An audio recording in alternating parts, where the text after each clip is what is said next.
Get up and get your day started. Sports 56 mornings with Greg Gaston. Live to on Sports 56 and 98.5 FM. Now, here are your hosts, Greg and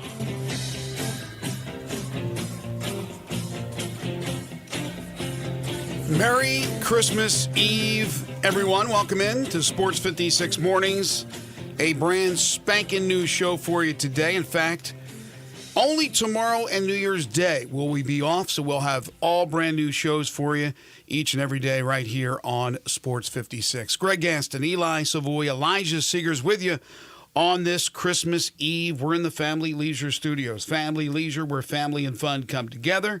Family Leisure at 2120 Whitten Road, just north of I-40. Not sure what their hours are today. You can check that out. If they are open, I believe they probably will be at least for part of the day. That Christmas sale continues again. You're talking about the ultimate procrastinators today if you have not purchased your gifts yet for Christmas. Of course, Hanukkah starts tomorrow as well. So, again, check out those hours. They will not be open, of course, tomorrow. Most of you are off today. For those of you who are tuned in, whether you're at home or you happen to be working like we are today, thank you very, very much. 45 degrees currently. It's going to warm up to 60 today. It's not going to feel like winter, I can tell you that. Mixture of clouds and sun during the morning will give way to cloudy skies this afternoon. But again, 60 for a high. Tonight, cloudy skies, 48 degrees, overcast skies, in fact. And then tomorrow, I'd mentioned yesterday the forecast was for rain. There's still some rain in the forecast for Christmas Day, but only about a 25% chance. So basically hit or miss, but it will be cloudy and quite warm at 58 degrees for a high, and then a little rain later on in the week going into the weekend, where the high on Saturday is projected to be 66 degrees. Coming up on the program today, we did a little shuffling because of the holiday tomorrow, so we moved around a few of our regulars. Jerry Palm, who normally joins us on Wednesdays, will join us tomorrow and next Tuesday at 8:25. Of course, Jerry Palm from CBS Sports. DeMichael Cole, again, usually on Wednesday, will join us at 9:05 today and next Tuesday to talk some Grizzlies. Unfortunately, Blake Topmeyer, under the weather. He will not be able to join us today, but Joe DeLeon is going to join us to talk college football and college football playoffs. That'll be at 9:25. We'll have Humdinger's trivia for you as well. That'll come your way at approximately 8:05. We're going to talk plenty of NBA. The Grizzlies last night falling to the Los Angeles Clippers. Very good game, 114-110 at FedEx Forum. What wasn't a very good game was the Monday Night Football game, which wrapped up Week 16 of the NFL season. One of the worst games you'll ever see as far as competitiveness. Green Bay thumping New Orleans 34-0. The polls came out yesterday. College basketball, Memphis has dropped out. We'll tell you about that. Some NCAA news to get to. Bowl action as well. More from the portal, specifically with the University of Memphis. We'll take your calls and texts on the Sissy's Log Cabin listener lines at 901-360-8255. That is your lineup for this Christmas Eve edition of Sports 56 Mornings. Good morning to you. Good morning. Merry Christmas to everybody out there. If you happen to be flying out today, and there are many that are, and you happen to be flying American Airlines, oh boy, I wouldn't wish this on my worst enemy. American Airlines just, I guess in the last hour or so, has grounded all its flights nationwide due to a technical issue affecting their systems. The outage has caused significant disruptions on Christmas Eve, a peak travel day, with no immediate resolution time provided by the airline. Passengers at various airports across the U.S. have reported being delayed or stranded. That's horrible news. Yeah, that's not a good day. Today's not a good day for that to be happening for the folks at American. Good luck. I flew on over the weekend, and I was actually very pleased. I couldn't believe how easy it was. I thought it was going to be really tough, especially flying out of Chicago on Sunday. Mm-hmm. But I walked right in, was through security in about 3 minutes, and on my way. It was remarkably smooth. You got lucky. Yeah, and I had actually gotten there, plenty early, figuring, okay, this is gonna be bad. And the only delay I actually had getting through security was the drug dog Had to take a break and play with a toy for a little while I was in line. It was like, he was doing his thing. Maybe the toy had drugs in it. And then they just held up the line, and the handler guy gave him his toy, and he kind of played with his toy for a couple of minutes. I guess he's got to, I don't know if he's got to do that in the middle every once in a while or what, but he let him play with his toy for a while. And then he took the toy away from him, and then he's like, okay, we can go again. And we started walking again with the dog. I don't know. It was very strange. I thought they were going to play a little game of fetch. I didn't know what we were going to do, but just let him chew on a toy for a little bit, and then we were all good to go once again. Yeah, look, there's not much you can do about it if you happen to be at an airport that's crowded and congested and there's delays. People are going to fly during the holidays. That's all there's to it. A lot of people are going to drive as well to wherever they may be going for the holidays. That's never going to change. So, again, wish people well, especially those with a ticket on American Airlines. Elijah, how are you this morning? I'm good. I'm in the Christmas spirit. I'm ready to go. Had to wait long enough, so we're here now. Have you ever been a DJ? I have never in my life been a DJ, no. All right, we want you to be a DJ today. Yeah, I hear that I'll have to spin some Christmas tunes. We'll see how it goes, but I'm excited. Spin some Christmas tunes. I'll tell you what, for those who happen to be with us this morning, if they have a request, Elijah will take requests. All you got to do is give him a call or text. Now, I guess the call will be easier, and do it off air and take the call of our listeners at 901-360-8255, and maybe they'll give you a suggestion on what song to play. Let's do the thing. There are so many good Christmas songs. There are so many boring Christmas songs as well. There's a nice mixture of Christmas songs out there, but hopefully everybody is in the Christmas spirit. And like I said, only tomorrow and New Year's Day will we be off. So we're going to be bringing you new content, new material each and every day other than tomorrow and next Wednesday. So today we will begin with the Grizzlies, who last night played the LA Clippers. And you and I have been talking about the Grizzlies and their relatively easy schedule to this point. Now, you still got to go out there and win the games, and they have done that. And they've done that pretty much in convincing fashion. 20-9 going into the game last night. But we did discuss how the schedule will get tougher as they'll play a bunch of teams in the Western Conference. And all you have to do is look at the standings. It's been pretty much an annual thing as far as the depth of the Western Conference as opposed to the Eastern Conference. The Eastern Conference is kind of like the Big Ten this year in football, top heavy. They have the defending champions from last year. But there are 10, 11, 12 teams in the West that could be in the playoffs. And last night they played one of those teams, the Clippers, who still is without Kawhi Leonard. And he's been hampered by injuries, basically the last few years of his career. But they still have a very competitive team.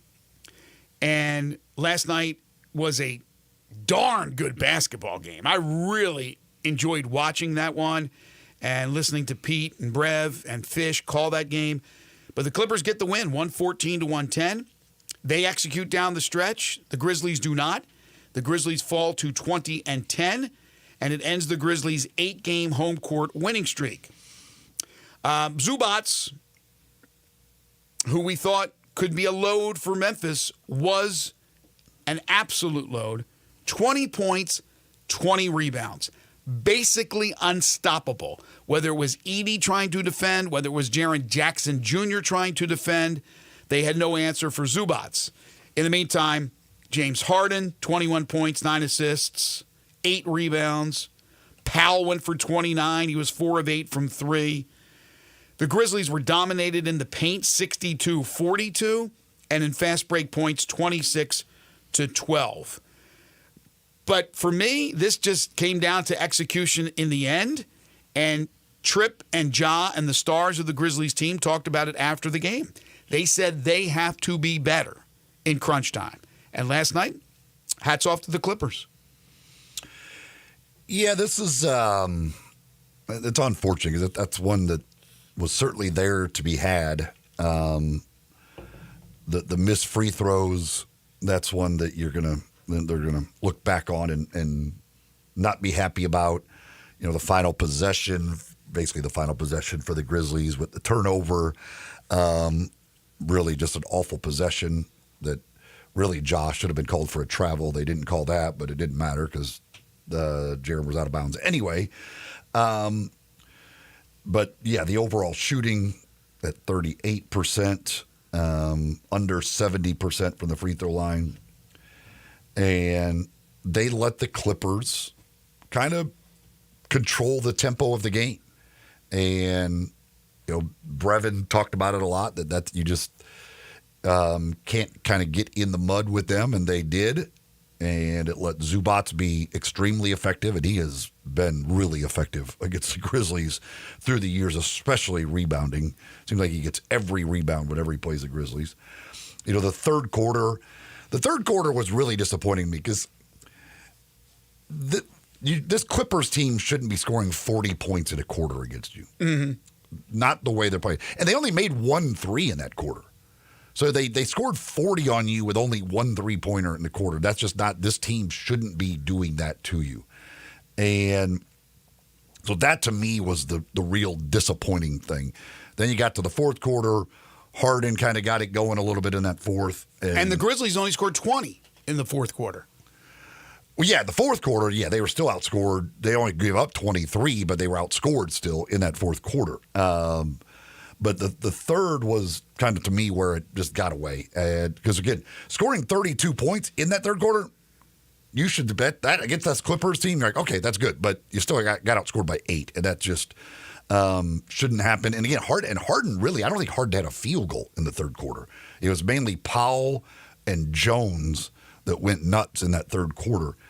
And but down the stretch, again, I mean, the free throws, killer, for Jaren to go 5 of 9 at the free throw line, like that's just, and it's not him. That's not normally him. He's a very good free throw shooter. That's costly. So it was just one that it's unfortunate because certainly had plenty of opportunities to win that game and just let it get away. Well, again, John Tripp, I like the fact as leaders, they said what they said after the game, but they're absolutely right. The two of them combined 3 of 15 from 3. I don't know if they need to be taking that many threes. I know they're capable. Ja has streaks where he's hitting everything from the outside. But overall, Ja's just not a great three-point shooter. And he was 2 of 8. But overall, shooting from the field, Jaren was 9 of 26. So that's below 33%, or maybe a little bit above, I guess. A little bit above. And then Ja was 7 of 21, which is 33%. So, again, these are your studs. Dez was 7 of 15. He's starting to play more like Dez. So, he's hitting threes again. I mean, that's 3 straight now where he has shot the 3-ball well. So it seems as though he's getting his shooting stroke back. And that's extremely important. But I thought Ja forced a lot of stuff. And I know it's sacrilegious to say anything negative about Ja, because Ja's great. We all know he's great. I'm just talking about last night. I thought he really tried to get to the hole, which I give him credit for. But the Clippers, they played him incredibly well. Nicholas Batum is a great defensive player. He ran into walls. I mean, I know he was calling for fouls every single time, and there were some fouls, but, man, I thought the Clippers played him incredibly well. So he got into the lane, and he got in trouble. How many turnovers did he end up with? 6. 6 turnovers. Last night, I'll say it, and I mean it, but I only mean it for last night. I thought the ball flowed better when Scottie Pippen Jr. was running the point than Ja was. Last night, just last night. It seemed like when he was in there, they were moving the ball around, they were getting better shots. When Ja was in there, he was forcing stuff. He made the one big bucket down the stretch. But again, in the end, that was really good defense by the Clippers. You look at the Clippers team on the surface, Powell, Jones, Zubac, Dunn. Chris Dunn, for a while there, didn't even have a home in the NBA. And the bench is not the deepest. Amir Coffey, Batum, who I just talked about being a really good defensive player. Kevin Porter Jr. did some nice things in that game. Mo Bamba played 6 minutes. That's it. And they're 17 and 13. and no Kawhi. And I don't know when Kawhi's coming back, if he's coming back. But this was one of those Western Conference teams that certainly have a pulse. Now the Grizzlies will be off for the holidays until the day after Christmas, Thursday night, when they host another one of those Eastern Conference teams, and a bad Eastern Conference team in the Toronto Raptors. So I expect them to bounce back solidly. But in this particular game, it's not like they played awful. They certainly had their chances to win. It went back and forth. I enjoyed, from a spectator standpoint, I really enjoyed watching this game. But whatever it was just a real tough time. Jackson had a lot of looks that he just normally would knock down. You mentioned free throws. He's really a good free throw shooter, 5 of 9. And then there's Zach Edey. Now, Edey got 14 rebounds. So he did a really good job in cleaning up the boards. But he was very hesitant on offense when he got the ball down low. Very hesitant. And I don't know if it was Zubac gave him nightmares, whatever it was. He just did not want to go at Zubac. He would basically take a half step and try a jump hook. And then defensively, he was no match for any of their bigs, especially Zubac. And that's why you got Edey in the draft. That's why you took him. We go back a couple of years ago to Steven Adams. How are they going to replace that guy? Last year, of course, was a horrible season because of injuries. Now you turn around, you get Edey. And the combination of Edey and Jaren Jackson Jr. and Brandon Clark, they didn't have Jay Huff. That's another big body. Those are the guys that have to be able to play well defensively against these teams, especially in the West, that have the bigs. Like Sabonis with the Kings, or Markkanen with the Jazz, or obviously Anthony Davis with the Lakers. There's so many of them in the Western Conference. And so this is why he's there. Again, you can't knock him for 14 rebounds, for goodness sakes. But 20 and 20, they made Zubac look like a first-team All-NBA player. Yeah, this was a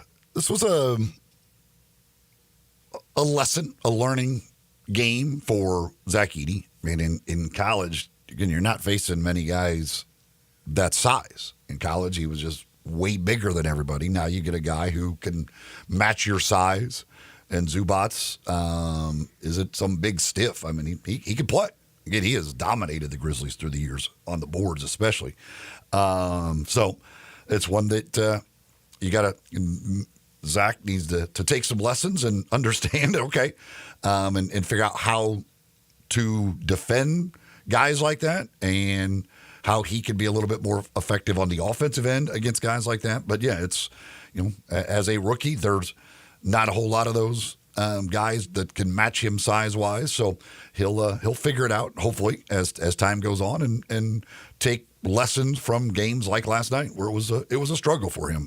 Again, Raptors on Thursday, you feel pretty good about that when the Raptors at 7-23. Then it's to New Orleans against a Pelicans team that has had all kinds of injuries. It feels like the Grizzlies of last year.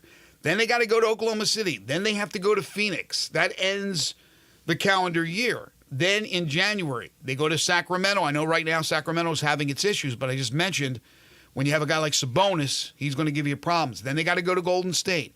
Dallas at home. Rockets at home. At Minnesota. At the Rockets. At the Spurs. Another big man who can give you lots of problems in Wembanyama, but more so from the outside with his three-point shooting. You got 2 back-to-back with the Spurs. Then you host the Timberwolves. I mean, it is going to be the next 10 games or so a challenge for the Grizzlies. And like I said, that is going to give them a better understanding where they truly are. I know they're really good, but it may give them a better understanding of what they may want to pursue, if anything, as far as a trade is concerned. Yeah, again, after the Toronto game, it's then 12 straight against the Western Conference. And most of those are against teams that are in playoff position right now, or just outside of it in a couple of cases. Right now, they're 8-7 against the West. So we'll see after that stretch of 12 games. Interesting to see where their record is versus the West at that point. Again, right now they've played the same amount of games against the West as they've played against the East. It's incredibly weird to have a schedule that way when you look at the other teams in the Western Conference. Nobody's come close to playing that many games against the East. So they've had been beneficiaries of that. They've taken advantage of it, going 12-3 against the East so far. But now, in certainly Thursday, you would expect that to go to 13-3. But yeah, we'll see now what they can do against the better teams in the Western Conference. Teams are going to be competing with for playoff positioning, and teams they'll be competing with in all likelihood in the playoffs when that time comes as well. So this will be a good test over that next 12 games after the game on Thursday. A couple of other notes from last night in the NBA. The Lakers losing late out on the West Coast to the Pistons, 117-114. The Sixers beat the Spurs despite Joel Embiid being tossed from the game after 2 technical fouls. They still ended up winning over the Spurs, 111-106. That game just got bizarre. Embiid lost his mind. Very intimidating with the man with the mask on screaming at a female official who is like twice the size of. I was like, gosh. Easily. And then, Joel Embiid's starting to go after officials. Like, people are trying to hold him back. I'm like, dude, if he really wants to go, I don't know if your whole team could hold him back, except for Andre Drummond. Drummond could do it. But then Drummond got ejected. But then I still haven't figured this out. Andre Drummond got ejected because he had pushed Wembanyama once. They thought he pushed him again. They then went to the video review. They rescinded the second technical and gave Wembanyama a technical for flopping. Tyrese Maxey went and shot the free throw for the flopping technical, but then they ended up taking the flopping technical away and taking that point away and then restarting the game with no technicals being handed out for either one of them. Right, so Drummond was not tossed from the game. I don't understand. I haven't figured out why they went to video review, gave the flopping technical. I don't know what changed their mind on the flop after the free throw happened, why they then decided actually it wasn't a flop. And most people, it seemed like they didn't believe it was a flop, that I guess Drummond stepped on his foot. But I don't know how they came to that determination afterwards. Or I don't know if they went back to video review again, and if so, why they went back to video review, or if New York got involved, I guess, and said, no, wait, that you're wrong. They let the guy shoot the free throw, and then it's like, nah, scratch that. Everybody scratch that from your memory. It's like the NCAA. We're going to vacate that free throw. Didn't happen. Nothing happened there. You did not see that, and we're just going to pretend nothing happened at all. I personally believe that Secaucus is getting too involved. I do like the fact that there is video review and that they involve the NBA center in Secaucus. But I'm confused now on how many times they can go to it, how often that they are telling the officials on site what's going on. I don't know. It seems like there's more stoppages than ever in the NBA. So I'm torn because I do like the fact that we have technology to right a wrong. But we certainly don't want the flow of any sporting event to be disrupted by replay. So, but I would think that they got really involved into that, because that's just something I don't think the 3 officials on site are coming up with themselves. I think that's assisted. So I don't know. But it just seems like, and maybe it's just me, that there's a lot more stoppages. And I do like the fact that the official is on the microphone and explains to the audience, not only there at the arena, but on television. And I guess if you're listening to a national radio broadcast, you can hear him as well, or her, what the foul is and what exactly is going on. I like that. That's some transparency. But the flow of the NBA game is starting to be disrupted, I think, by too many stoppages. Well, the one that I get why they do it, but any contact whatsoever with anybody in the basically above the neck, they go to video review. Now. And some of these, like, it's just basketball plays. Like, it's just a basketball play. And yet, he might have hit somebody in the face with a glancing blow or whatever. I just don't think we need to be reviewing every single contact with the face and head area. But they are, and I get it. In sports now, that is the thing that we're protecting the heads and all of that stuff. But that's the one that gets a little too much for me, is that we're stopping it every single time there's any even thought of contact with the head area. Yeah, absolutely. Even a shot. You're shooting the ball, you're followed through, and you glance a little glancing blow of the face of the defender. They take a look at that. It's ridiculous. It's got to be pretty obvious to me when somebody is going after another player. And I understand that you want to protect the players and protect athletes today, but sometimes it's very obvious when it was just accidental, coincidental, there was no intent. And there's other times when they're going after, they're trying to hurt, they're trying to injure. But I guess they want to be sure, and to be sure, they're going to look at replay. Shoot 360 Memphis, from preps to pros.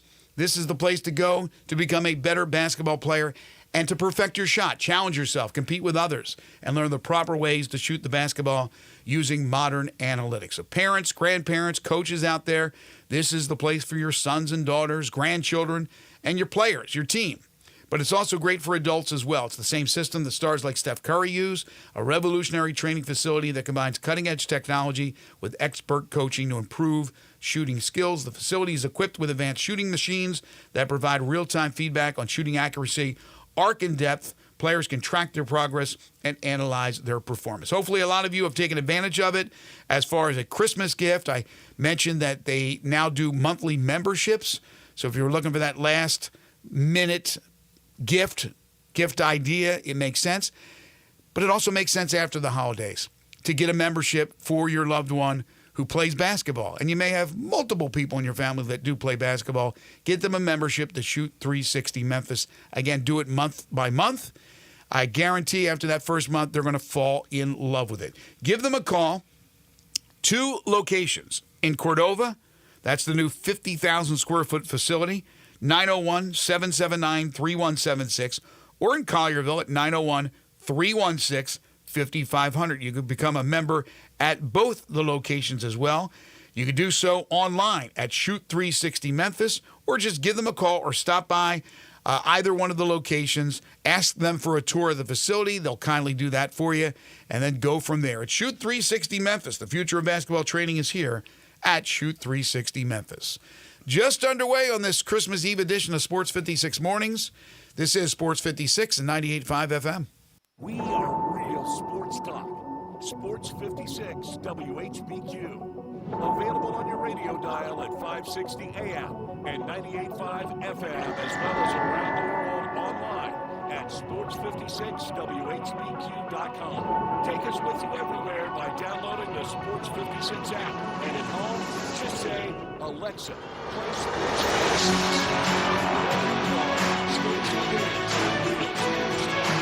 Sports 56 and 95 FM. Sometimes I wish I had a gun. Well, I'm armed, but before I bought one, I still went to Top Gun Academy to learn to protect myself without a gun. How is that possible? Top Gun's personal protection training. It's perfect if you want to protect yourself without firearms. I don't know. And it's perfect if you feel the need to carry a gun for self-defense, because the last thing you really want to do is shoot. That is scary. Not at Top Gun. It's very comfortable, and you learn to load, handle, and shoot a handgun safely. Protect yourself. Go to Top Gun Academy. They're at 2770 Winton Road. You get the best of Memphis for lunch and dinner at Elwood Shack. Choose from house pastrami, corned beef, smoked turkey, roast beef, roast pork, beef brisket, and full shoulders, all made in-house. Elwood's fresh beef bread is delivered daily only in our bakery in Cordova, and all Elwood's cakes and sweet treats come from Frost Bakery. Open daily for lunch and dinner at Elwood Shack on summer in the Lowe's parking lot. And the newest Elwood's at 4040 Parkland Plus. When you are there, get the best of Memphis or anywhere else at Elwood Shack. Progressive presents Good News, Bad News, Dumb News, and Great News. Good news. While leaning over the fence, your neighbor said you could save money bundling home and auto insurance with Progressive. Bad news. Your neighbor leaned over a little too much and broke your fence. Dumb news. Somehow fence wood is more expensive than wood. Great news. You decide to see if you could save money bundling at Progressive.com and to plant really tall shrubs. Progressive Casualty Insurance Company affiliates and other insurers not available in all states. I'm Gary York. I'm the service director of Lexus in Memphis. Our service department wants to be more than just a place where you get your oil changed. We do glass repair, windshield replacement, recalibration of your camera and sonar systems, even wheel repair, tire replacement, all the things you would expect from a luxury automotive dealer. Please check out our website. You can schedule your appointment, check out our specials, hours of operation, or if you'd like to do it in person, please reach out to one of our associates at 901-271-5199. It's the Arkansas Razorbacks and the Texas Tech Red Raiders in this year's AutoZone Liberty Bowl. Plus, Monday Hall of Famer Phoenix Cavaliers. Razorbacks will be won at halftime. It's on December 27th at the AutoZone Liberty Bowl. You will be there too. Get your tickets today by calling the AutoZone Liberty Bowl at 795-7700. That's the Razorbacks and the Red Raiders. December 27th. Tennessee Titans and Washington. The fans will remain strike drunk. Sports 56 traffic. Good morning. Still not bad right now. Coming inbound on Summer Avenue, a little bit of volume from time to time. Austin P. Highway getting up on that ramp to I-40. Smooth sailing at the moment on 40 westbound over here from Germantown Parkway all the way to Sycamore View Road. It still looks good. I-40 at the 101 connector. They're coming past Watkins. St. Jude's Children's Research Hospital finds cures to help kids with cancer and other life-threatening disease. For more information, just check out their website for donation information at stjude.org. I'm Commander Chuck with your on-time traffic.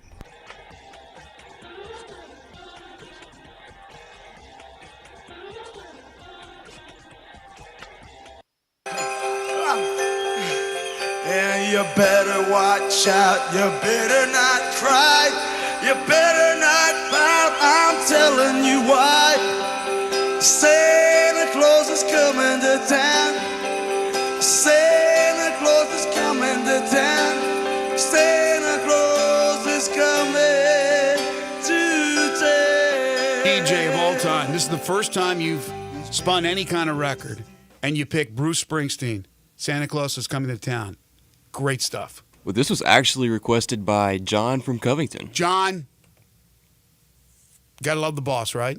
Thank you, John, and thank you, Elijah, and thank you, boss, for what you do. All right, welcome back to the show. So, college basketball top 25 poll came out yesterday, and Tennessee remains number one with 41 first-place votes. Auburn number two with 21 first-place votes. Nobody else got a first-place vote. 10 of the top 25 hailed from the SEC. Did the Memphis Tigers drop out? Yes, they did. The Tigers dropped out of the poll all the way down to number 30. If you would extend the top 25, add teams, Memphis would be number 30, got the 30 most points or votes in the poll. Tennessee, by the way, last night was in action. They struggled for a while there. Middle Tennessee State hung tough for about three-quarters of the game, and then Tennessee pulled away in the end, won 82-64. They went on a 23-6 run to end it. Zakai Ziegler, 17 points, 15 assists for Tennessee. Yeah, down 6 at the half, which made for a very nice investment opportunity in the second half.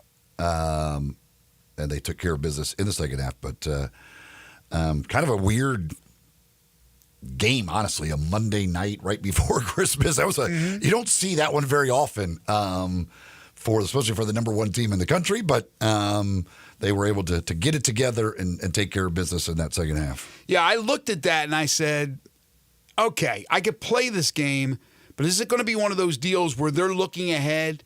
It's Christmas 2 days later, right? Last night, so it was 2 days till Christmas. Maybe Tennessee, this was going to be one of those games, right, where they just slip up. And so I did not play it in the second half. I stayed away. Obviously, it sounds like you did. And Tennessee did what Tennessee does. They pulled away and won the game going away. I instead hitched my wagon to the University of Washington, a double-digit favorite over the University of Seattle at Washington, and Seattle promptly beats them by 9. So that's where I was last night with college basketball. The rest of the top 10, Iowa State 3rd, Duke 4th, Alabama 5th, then Florida still unbeaten at 12-0. They are number 6. Kansas, Marquette, and Oregon, and then Kentucky round out your top 10. Other teams of note, UConn number 11. After the trip to Maui, which was not successful, they lost 3 games. They're now 10-3. Oklahoma is 12th from the SEC. Texas A&M from the SEC 13th.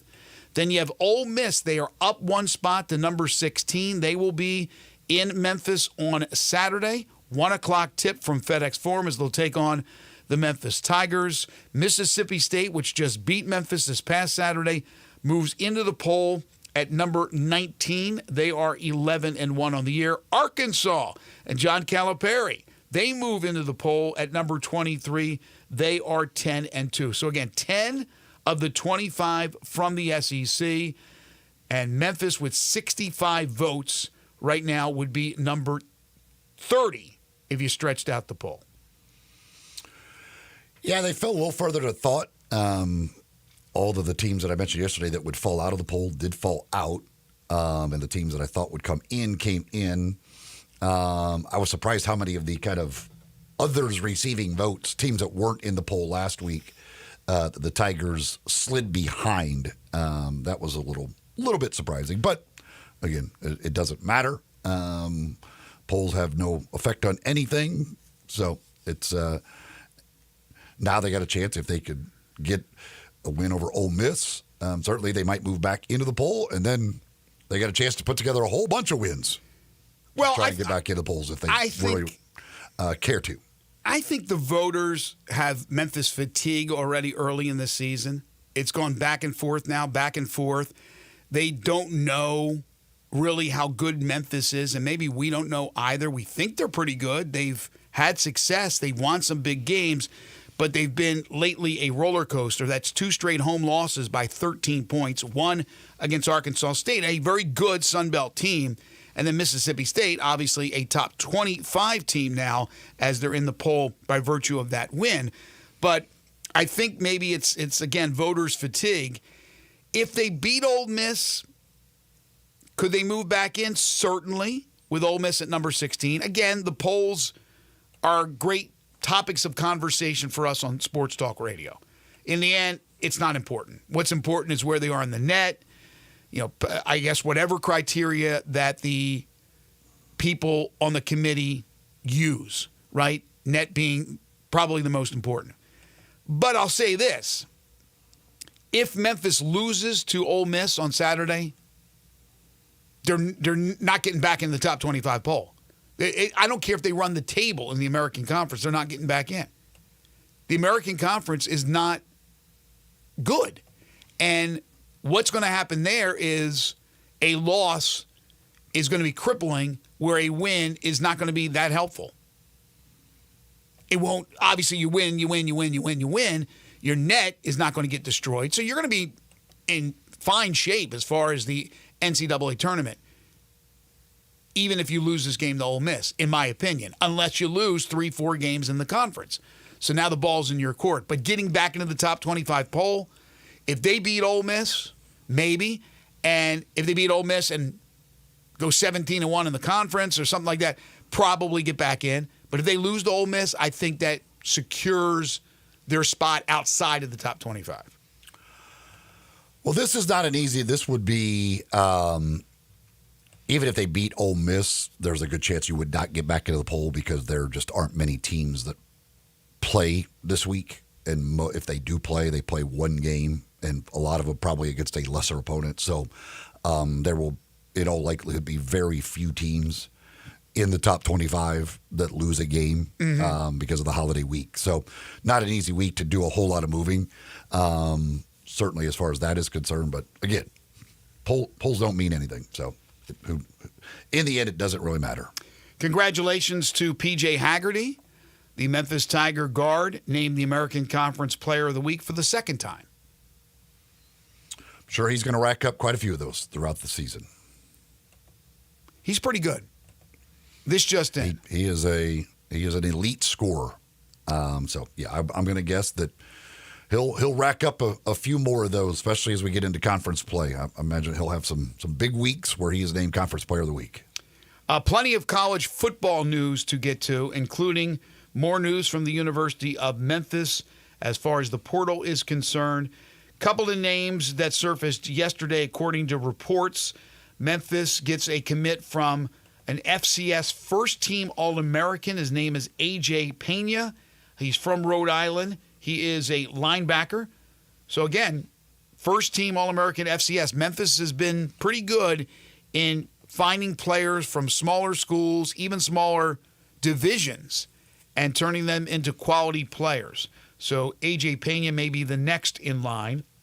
Also, again, according to reports, Memphis expected to get a commit from DeMarco Ward, a linebacker from Florida State, who has 4 years of eligibility left. If that is the case, that would be the second from Florida State to make his way to the University of Memphis. Again, these are the reports that are out there.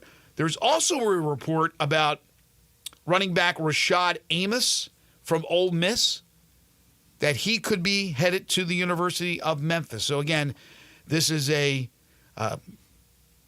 fluid situation with the portal guys. One day reported that they're coming here, and then the next day they're going somewhere else.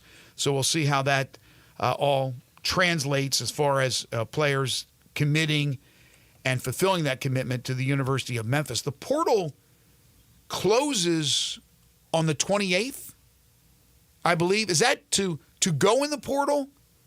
Mm-hmm.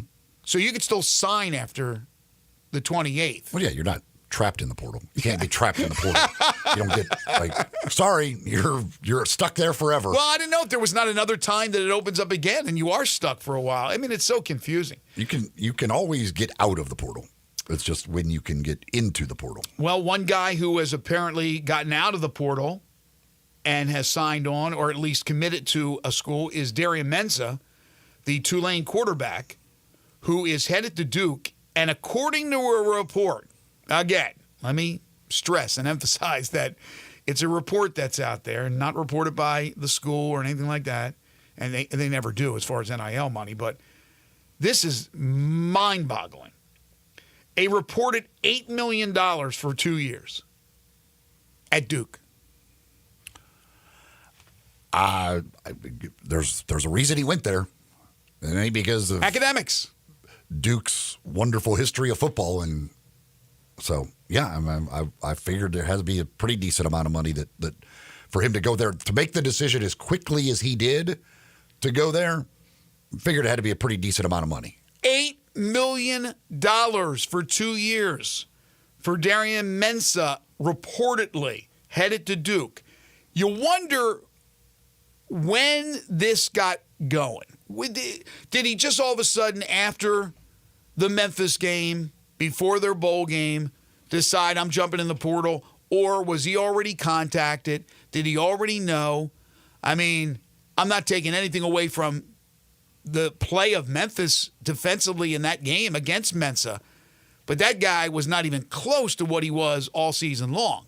I would have to think that certainly the bulk of it was what Memphis did to him. But was his mind somewhere else? Did he already come to the conclusion that he was leaving? And if he did, was he already contacted by a bunch of schools, including Duke? Because it was a quick turnaround. $8 million? He's a good quarterback, but my gosh. Yeah, I mean, but he was one of the top guys that were going to be in the portal.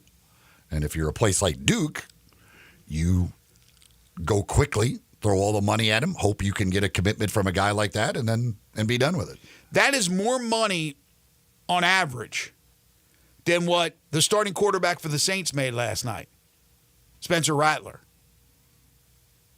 By the way, I'm so glad that the Grizzlies played last night and had a fun game to watch. It didn't compel me to have to watch Monday night or make that Thursday night football. No, Monday night football.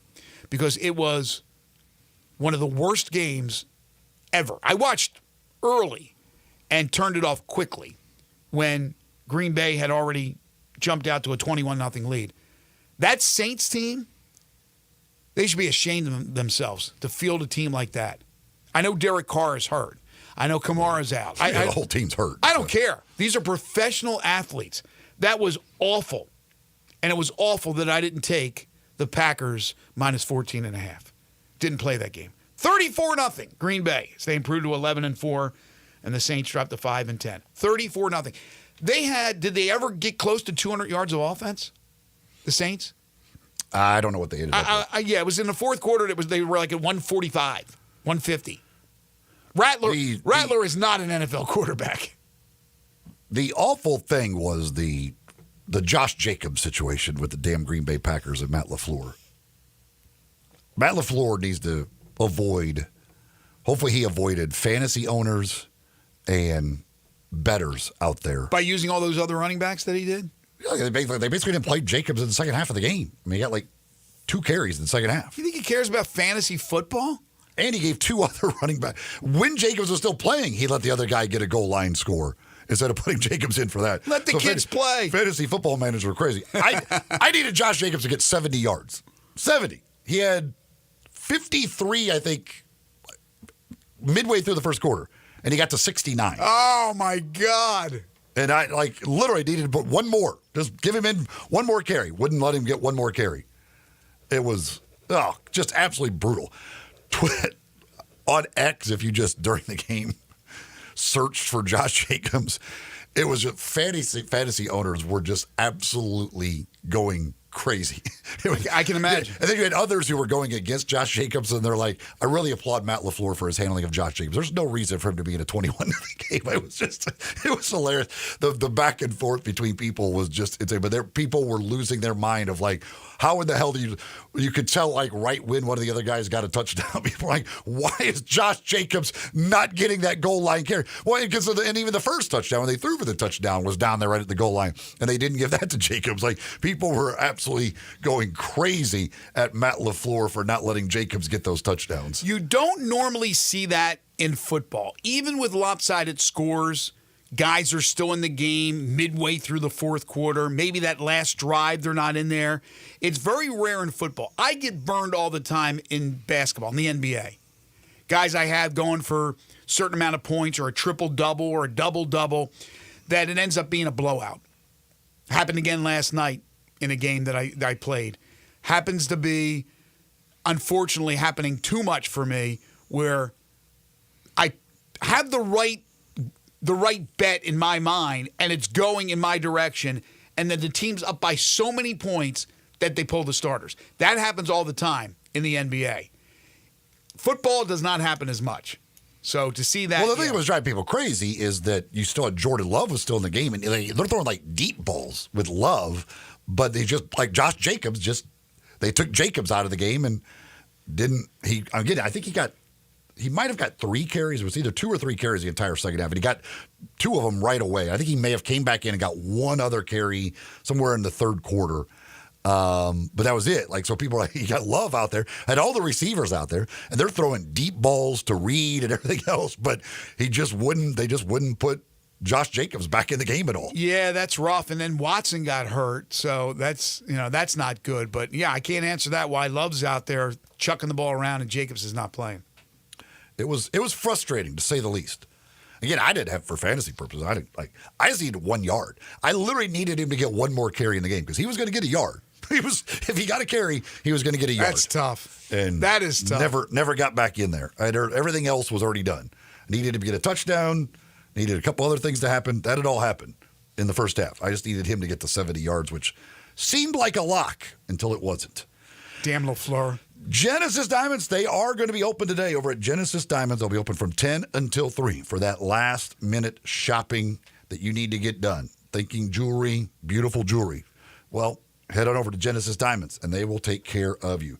Unbelievable selection of beautiful jewelry from all the top designers, great prices, great staff to help you pick out that perfect gift, and you still can take advantage of it today. But today is the last day. 0 interest financing for 5 years. That's right, 0 interest for 5 years. That's on anything in the store at Genesis Diamonds. Again, they are open today from 10 until 3 at Genesis Diamonds, Poplar at Perkins Extended. You're listening to Sports 56 Mornings with Greg and Eli on Real Sports Talk, Sports 56 and 98.5 FM.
Life insurance. Why are you putting it off? Can't afford it? Too much hassle? Think you don't need it? There's lots of excuses for putting off life insurance. But if you weren't there, who would pay the mortgage and other bills? With Ethos, you can be covered in 10 minutes and boom, family protected. Ethos, fast and easy online term life insurance. Up to $2 million in coverage with no medical exam. Some policies as low as $1 a day. Answer a few health questions and get your free quote at getethos.com. That's getethos.com.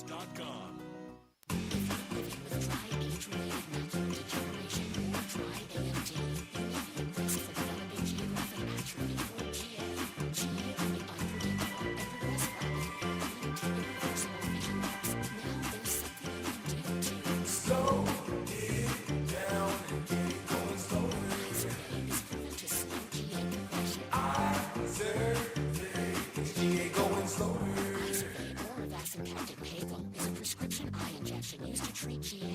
Don't take it if you have an infection or active swelling in or around your eye. Izervay can cause eye infection, retinal detachment, or increased risk of wet AMD. Izervay may temporarily increase eye pressure. Your vision may be impaired after an eye injection or exam. Don't delay. Ask your doctor about Izervay today. Izervay, it's GA going slower. Visit Izervay.com. Paid for by Astellas Pharma.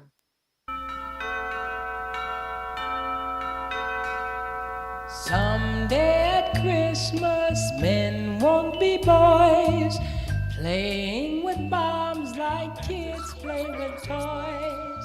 One warm December, our hearts will see a world where men are free. Someday at Christmas, there'll be no wars when we have 7:53, the time. Little political statement with this Christmas song. Who is this? This was a text from Too Smooth. Too Smooth? Who's the artist? This is Stevie Wonder. That's Stevie Wonder? Yes, sir. That was good choice. Yeah, I thought it was a woman. It's this woman who is singing is not Stevie Wonder, of course, but Stevie Wonder is on instrumentals. Okay. All right. That was Stevie. I was like, wow. All of a sudden, his voice went up a couple of octaves. So thank you very much for the suggestion. Keep suggesting the Christmas songs that Elijah will play for you throughout the morning here on Sports 56 mornings. Okay, so the Diego Pavia thing, another turn yesterday, another twist, but still looks good for Diego Pavia to get that final year. It looks like it's going to happen because of his junior college days. It's still mind-boggling what is going on, but the board, the NCAA board, has voted to appeal the Diego Pavia court ruling, but also grants a waiver for junior college players in a similar position as Pavia. So possibly extending the careers of hundreds of former JC players. So they're trying to avoid any other stuff like Pavia. They're just saying, okay, look, if we lose out on this appeal, it is what it is, and then all the junior college players can have that year. Like we give up, we wave the white flag. Is that what they're saying here? No, they're going to appeal, but the appeal is not going to be done in time for next year. So they have granted the waiver for next year for all of these guys. So while the appeal plays out, again, but what's the point? Because they're going to appeal. They don't want this to happen. No, I understand that part. I understand the appeal part. But why would you turn around then in the same vein and go, all right, we're going to appeal this thing, but go ahead and play? Because they have no way to fight it. If they're not going to fight every individual one, they're going to say all of you could play, because otherwise every one of them would just could go do the same thing to Pavia. That's what I'm saying. They're avoiding all. Yeah. That's why I said that when it happened. Like, that opens the door for all these, because they can't say, if the court tells you one guy's eligible, that means they're all eligible. Well, it didn't at that point, but yes, they don't want to fight each individual case because there will be a lot of cases that because they will lose every one of them. But my point is that why wouldn't, when you appeal something, why doesn't that put it on hold? That case is on hold, but again, they can't. They're not going to fight every one of these kids who wants to sue them. So if you don't tell them they're all eligible right now, they all have a case that they could cite and say, listen, he's eligible. I should be eligible. And they'll go, yeah. But what happens if the NCAA wins their appeal and that prevents Pavia from playing? It's not going to be done by the time Pavia. Like, it's the whole point. They're letting these kids play for next year because the appeal won't be done by then. So they're basically trying to set up a roadblock for the future after next year. Yeah, they did. I mean, I don't know what the hell the point of appealing. The waiver is for next year. It's for guys whose eligibility ran out this year. Right. You are now eligible for next year while the appeal plays out. Yeah, but do you understand what I'm saying? No. They're appealing the Diego Pavia ruling. Yes. Just the Diego Pavia ruling. Because that's the only ruling they're there is. appealing. If the appeal will not be heard until after he plays, what is the damn point? That's what I'm saying. Because it's, again, I don't understand why you think that the Pavia case sets the stage for all junior college kids. Right. It is the precedent. So that case will determine their eligibility going forward. Yes, that's what I'm saying. They're setting up something for the future after next year, because apparently they're not going to be able to hear that quickly to affect Pavia and apparently all the rest of the junior college guys who have played junior college ball. Not apparently. It is. If they lose this case, junior college kids will have their full eligibility again because you can't win another case if you've lost this case. Right. So that's it. This will determine. This is the precedent being set. So they are fighting this case because it's the only one to fight, but they're understanding that the appeal is a long process in the court world. It probably won't be done in time. They're telling all of the kids whose eligibility expired this year, you have another year of eligibility while this plays out. No, I understand it. It's still, to me, I know what they're doing. They're setting up the future. They're trying to prevent this from happening. Is determining the future. But it's funny. It's like NCAA versus Pavia. We're appealing that he doesn't get that extra year of eligibility because of his junior college days. We think that should count towards his 5 to play 4, which will soon become 6 to play 5.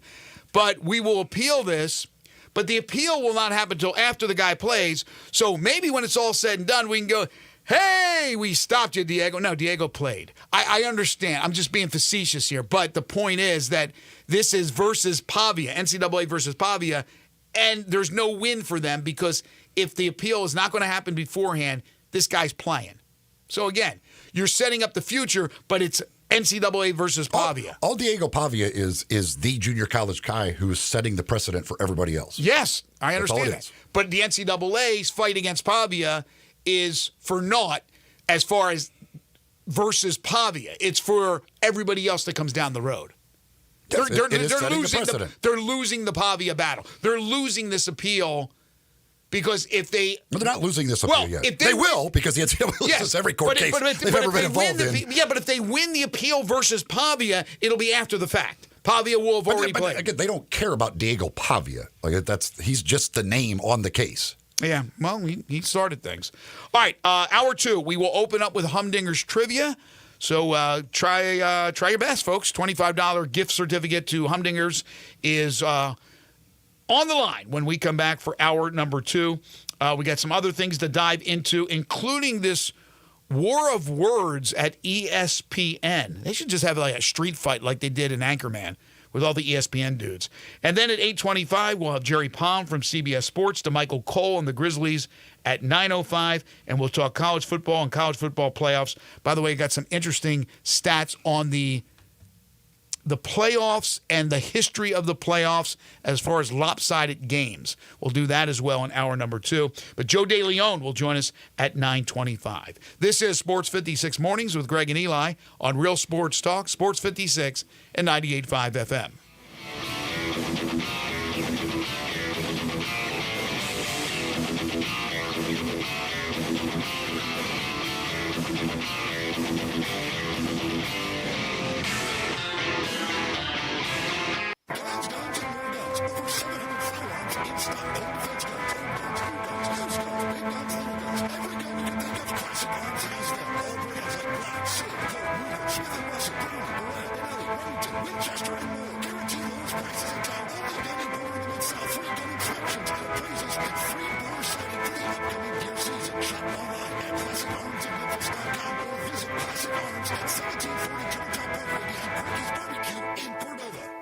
Let me guess, you're going to recommend that everyone get their holiday meal from Central Barbecue. No, although it's a great idea, get everybody some fantastic Central Barbecue and not have to do any of the work, but that is not what this spot is about. It's not? No, this is about another way Central Barbecue can save you time and trouble. Ah, Central Barbecue gift cards. That's right. You don't have to fight the holiday gift shoppers when you can just go online and order up a handful of Central Barbecue gift cards. No one has ever turned up their nose at getting the best barbecue in Memphis. In the world. In the world for free. Because it's Christmas, Family Leisure needs your help. Family Leisure has inventory that is off the move because you know it's Christmas. So don't wait. You can complete your ultimate game room with a new pool table, a new shuffleboard, new arcade games, or just get all of them for Christmas. Tons and tons of theater seating, overstock, or a place to move. 'Tis the season for fire pits. And all fire pits at Family Leisure are now 20 to 30% off. You say you didn't get a spa this year? Let's say no more. Spas are in stock, ready for Christmas delivery, and up to $1,500 off. These are just a few of the deals happening right now for Christmas. Just come on by and check out their gigantic showroom. You never know what kind of deal you're going to find. Family Leisure. Whether I feel like the family and fun come together for Christmas. Family Leisure, 2120 Whitney Road in Memphis, right off I-40.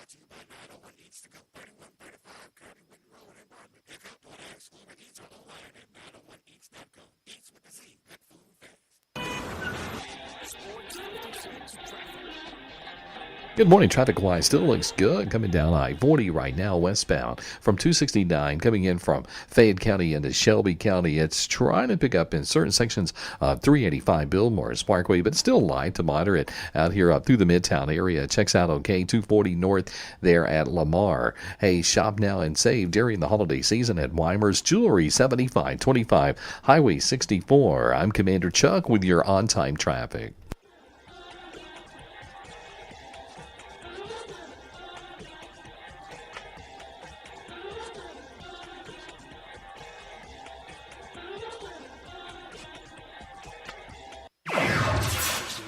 Original sports station. We are Sports 56, WHBQ Memphis, and W253 DF Memphis.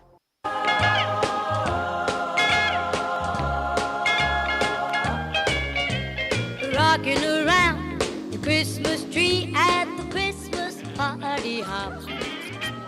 Mistletoe hung where you can see every couple tries to stop. Rocking around the Christmas Christmas tree, let the Christmas spirit. That's a nice little mixture right there. One of the classics. This is one of the true classics. I love this one. Plus, we had the horns honking for our normal open. Good job, Elijah. 8:04 the time.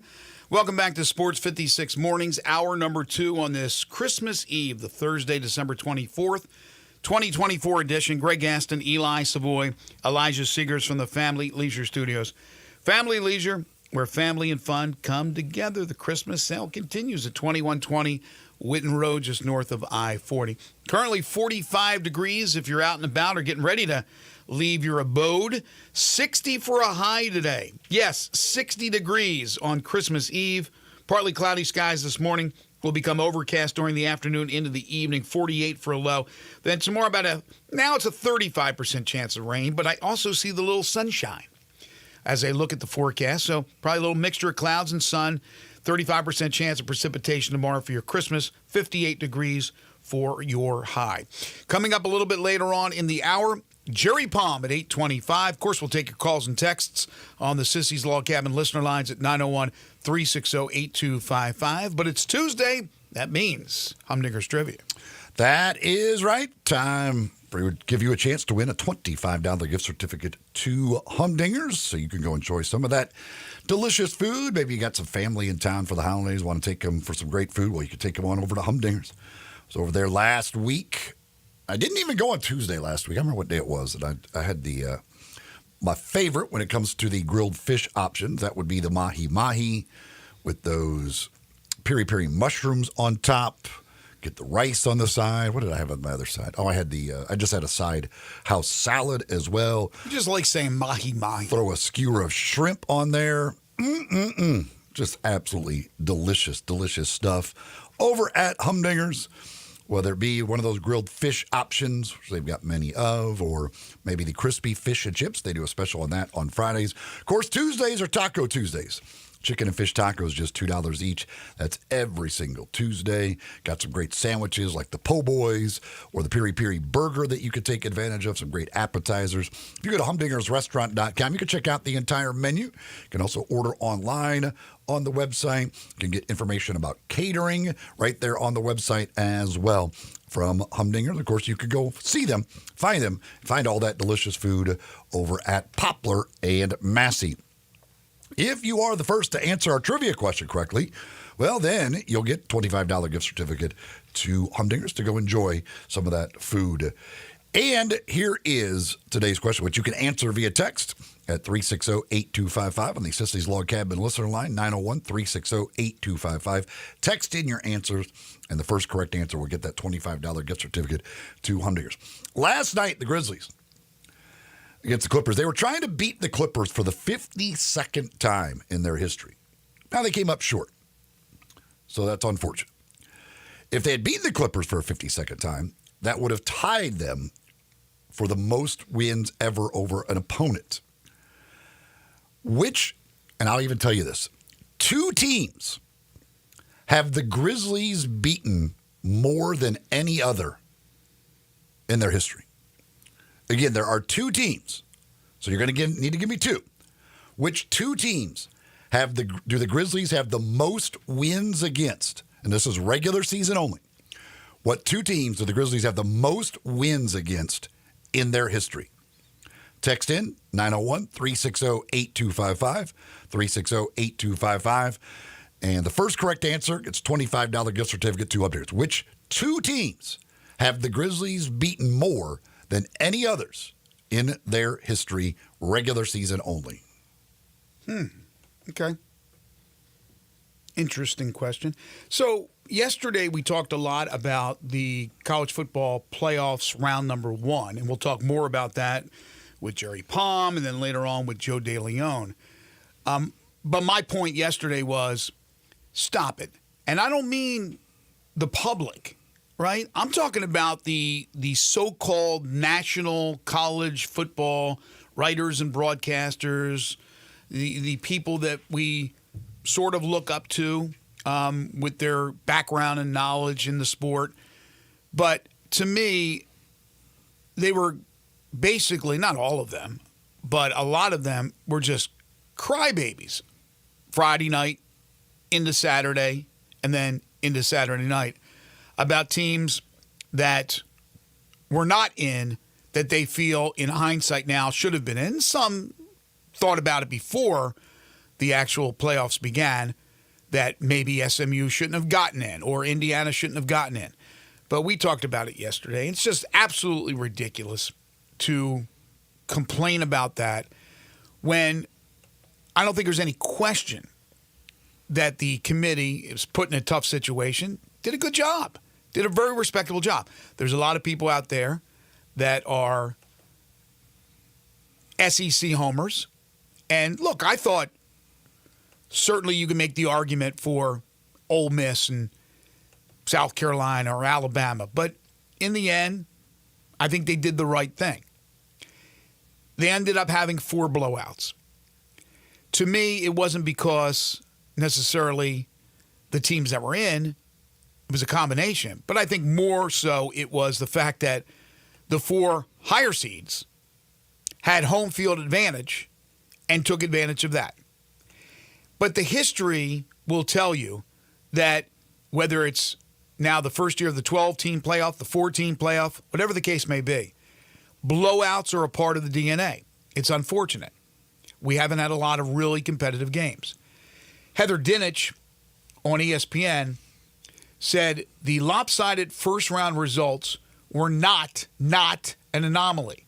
According to ESPN research, 60% of college football games over the past decade were decided by at least 3 touchdowns. And 20 of the 30 college football playoff games were decided by double digits. And these were blue blood beatdowns. We're talking about 4 teams in the playoffs. So supposedly the best 4 teams that college football had to offer, and the semifinal games were absolute massacres. So I don't care. Alabama, we saw with our very eyes, lose to Vanderbilt, scored 3 points at Oklahoma in a 24-3 loss. Right? Ole Miss, who I liked, and I went to bat for them, still lost to Kentucky at home, still lost at Florida, although I would say, and I did say, that it was a much improved Florida team that they played in the Swamp. Still, there's nothing that tells me just because those teams would have been in, it would have been more competitive. The history is there that we unfortunately have a lot of these lopsided games. Yeah, it is what it is. I mean, blowouts happen, especially in a one-game deal in college football. It's going to happen, and it's happened many times. The idea that it wouldn't happen here, I don't even understand how people would be surprised at all. When the field was smaller, and so theoretically you had less separation between the schools as far as how good they were, and you didn't have home field advantage, you had blowouts. So adding schools, creating more of a separation, and throwing in home field advantage, the lines indicate. I was just going to say that. These in a lot of cases, this was mismatches. Again, I think if they would not have had the automatic buys for the top 4 conference champions, and it was just let the committee seed the field, and then the top 4 teams get the bye, regardless of who they are or if they're a conference champion or not, you would have had some better matchups. If that was Boise and Arizona State against some of these teams, I think you would have had a closer game or 2. I don't know. We'll never know. But with the fact that you ended up with the better teams playing in this first round, some of the better teams playing in this first round than some of the teams that got buys, and you put them on their home field, yeah, I mean that's going to happen. And guess what? Next year, the playoff, we'll have some blowouts.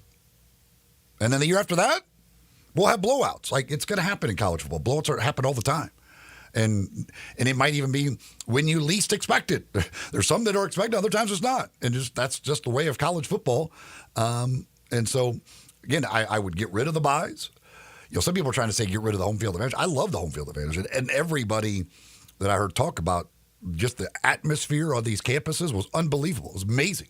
So I don't get rid of home field advantage in that first round. I think that's great, and there should be a reward again for being the higher seeded team. All of that, like there should be an extra reward for that. So I like the home field advantage, but get rid of those first round buys. Possibly create some better matchups, but again, you're still going to have blowouts every single year. Yeah, I gave you my thoughts on the future because it's going to go to 16 eventually. I hope they don't go 14 because they're going to go to 16.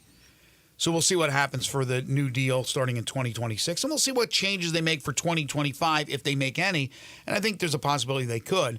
But yes, look, they don't have, unfortunately, the people that make these decisions, in my opinion, don't have the foresight. They just don't think it out that seeding was going to be an issue.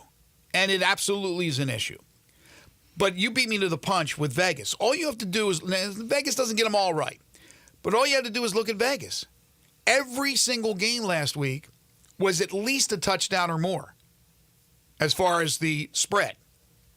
So they didn't expect close games. Then you look at what's going on in the quarterfinals, Texas and Arizona State. Again, Arizona State's a fun story, Cinderella story. I think they could give Texas some fits because we saw Texas's defense give up a lot to Clemson.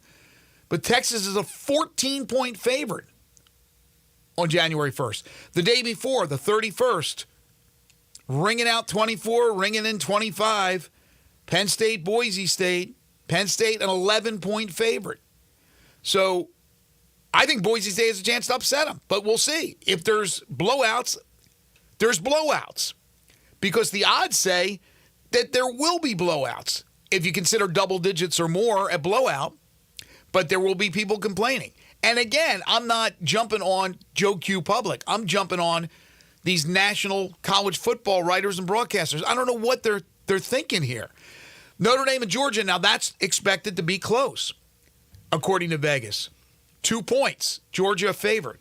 And then same deal with Oregon, Ohio State, with Oregon State a 2.5-point underdog to Ohio State, despite the fact that they beat Ohio State earlier this year. Now, this would be neutral. This would be at the Rose Bowl.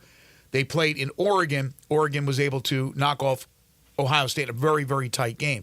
But that one's supposed to be tight. We'll see. Just because the games that are supposed to be close and competitive doesn't necessarily mean it'll be that way. Same deal with the teams that are favored by double digits. Doesn't mean it'll be blowout wins. It is what it is. I like the fact that we have 12 teams. I don't think I'll have a problem with 16 teams. It's just, let's get to the 16. Don't go increments. Don't do 14 and then eventually go to 16. And think it out. Think about the whole process and how the seeding will work. If they reseeded, it would have been fantastic. But you got to get that right. And again, not having the foresight drives me crazy with the people in control of college football. There is, I would like to know what the discussions were about the buys and if there was pushback on that originally of like, listen, what if we end up with multiple conference champions that just aren't as good as these other teams, that type of stuff. I'd like to know what the discussion was about that and how that kind of discussion went. Again, I think there were good intentions there originally of, hey, we want to really reward those conference champions. And I'm sure in their head they're thinking the Power Four would be the top champions. They'll all be really good teams, no question. And so making it, maybe there's a team that you could argue ahead of them or whatever. But I would hope that after this they look at it and go, yeah, it doesn't make any sense. Yes, you can reward them by guaranteeing them a spot in the field. You don't have to guarantee them any seed. You can do it just like the NCAA tournament. You're in, and then we will seed you where we believe you should be seated. Yeah, absolutely. And with all due respect, Boise State may be, frankly, better than a couple of those teams. But I would almost bet anything that the thought process was when they put this together that the 4 Power Fours, now, when they decided this, there was 5. but that 4 of the 5 would be, or the 4 would be 4 out of those 5. It would not have come from the group of 5. I can guarantee you that they weren't thinking that there was going to be a Boise or somebody else that would steal the show and be one of the top 4 seeds. They knew Notre Dame, obviously by rule, because they're not a conference champion, couldn't be in the top 4. But their thought was it's going to be 4 of the 5 power conferences. Then they lose a power conference. Well, originally when it was 5, it was going to be 6. It was going to be 6 teams in everything else. But yeah, I mean, it was. But the point is that they thought it was going to be the power conference. Yeah, they thought the 4. But again, that also. But even in that thought process, that doesn't take into account upsets in a conference championship game. Right. And so that again, I think they will change that for next year. I think they will get rid of that. Maybe they wait till the new deal, but I think they'll just make that change for next year to avoid some of this. And again, but you'll still have blowouts, but at least, again, I don't know what the lines would have been for the matchups if you hadn't had the seeding the way it was, and so you would have ended up with what Texas would have had to bye and Penn State. Is that what were they 3 and 4? Who was 3 and 4? Yeah, Texas and Penn State, right? Were 3 and 4 or in the actual rankings. Whatever. So you would have had Boise State and Arizona State playing in the first round. I don't know what the lines would have been, and we don't know what obviously don't know what the games would have been, but it probably would have been closer matchups than what we had. Yes, I think so. So real quick before we take our next time out, Jerry Palm will join us on the other side. Have you been keeping up with the feuding going on at ESPN? Apparently, but of the things that I care about, anything involving Stephen A. Smith, Shannon Sharp, and their feuds with other ESPN personalities ranks way down the list. But what do you think about Herb Street and Fowler on the national broadcast of the game? Or was it, what was the game they did? It was the Ohio State-Tennessee game. The Ohio State-Tennessee game. Obviously a big ratings bonanza. They called out Shannon Sharp. I mean, there's no 2 ways about it. They basically called out that show, First Take, with Stephen A. Smith and Shannon Sharp, and brought up what they had to say about Ryan Day. I don't know if that was the right platform to do that. I don't have a problem with one show on a network, not going after, but bringing something up during their show. In other words, you may bring up, like if we brought up something like, John Harden had this to say about it. Now, I totally disagree. I don't think there's anything wrong with that.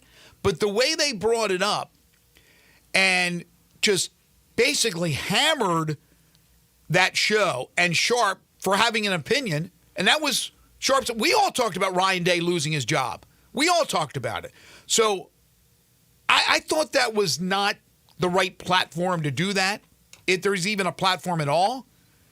But then Sharp, the way Sharp's never going to take the high road, even though he thinks he's taking the high road. I guess for him, like, murder the guy would be, something that, it's a possibility, but instead of beating the guy up, I'm just going to say this. Here's what he said. I'm going to be a good teammate. I'm going to let it slide.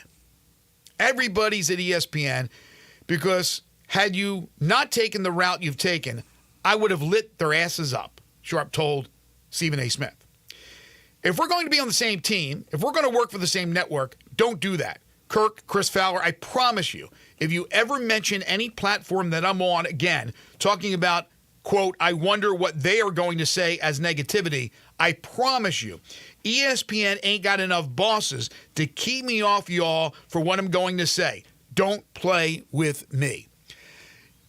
He didn't need to come back publicly and go after these guys. This is something that obviously bothered him. It would have bothered me too. That probably could have been handled behind closed doors. So now, and it's probably not bad for their ratings. People are talking about it. I'm talking about it. But I think it all started because Herb Street and Fowler did not need to say that about them in that particular show in that forum. But then Shannon Sharpe, who's never going to back down from a fight, went even further in basically threatening these guys. Well, the only problem the problem I have is with Herb Street. One, he's an Ohio State guy, so him acting like did Ryan Day do a lot to silence critics? Yeah, that was a great win for him. All that stuff. But Kirk Herbstreit, I don't know if he's acting like it's crazy for people to talk about Ryan Day possibly losing his job. Well, it's ridiculous. Kirk Herbstreit is the one that, when the field was announced, talked about the fact that it might have been better for Ohio State to be on the road because of the fans there, if they get off to a bad start, would be booing in their own stadium. Right. So he understood what people were thinking about Ryan Day. And so that I don't understand. I didn't understand a lot of Herbstreit stuff about Indiana not belonging and all these other, I love Kirk Herbstreit. I think Kirk Herbstreit is the best analyst there is in any level of football right now. I think he's unbelievable as a game analyst. And I love him on game day, everything. I think Herbstreit's great. I think he was completely off the mark in a lot of this stuff. Mm-hmm. And as far as the response of those two idiots, I don't care. Shannon Sharpe and Stephen A. Smith. Sharpe used to work with Skip Bayless. He now works with Stephen A. Smith. Maybe Shannon Sharpe might say some good things, but because of the people he's worked with, I've never watched him one time on television, so I don't know.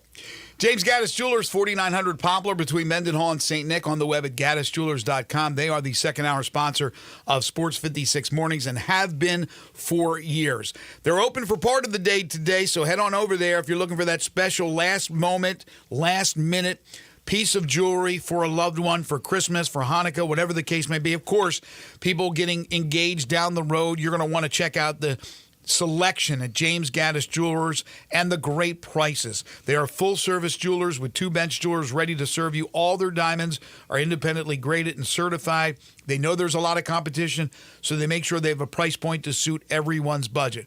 From a $2,000 diamond to a $75,000, $100,000 diamond, whatever the case may be, James Gaddis Jewelers has it or can get it for you.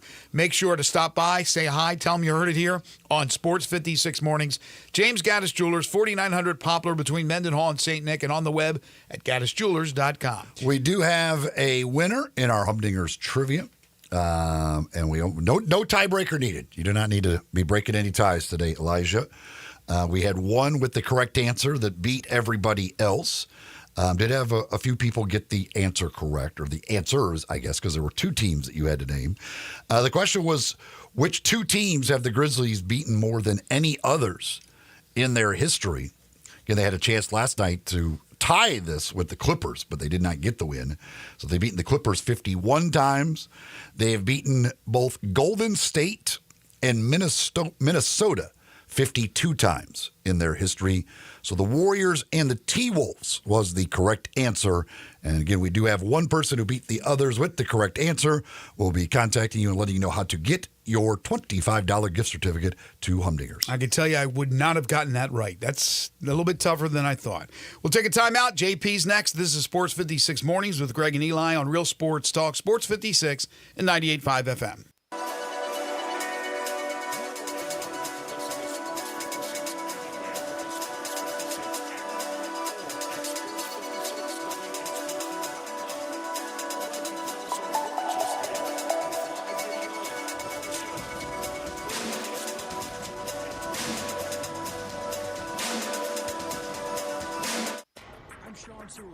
Technologies, your local source for the best in office technology for over 30 years.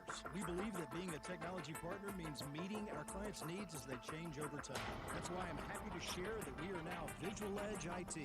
As cyber attacks continue to be a growing threat, our customers are asking for more cybersecurity and ransomware protection. For more information on how to protect your office, visit us at visualedgeit.com or call us locally 901-737-8910.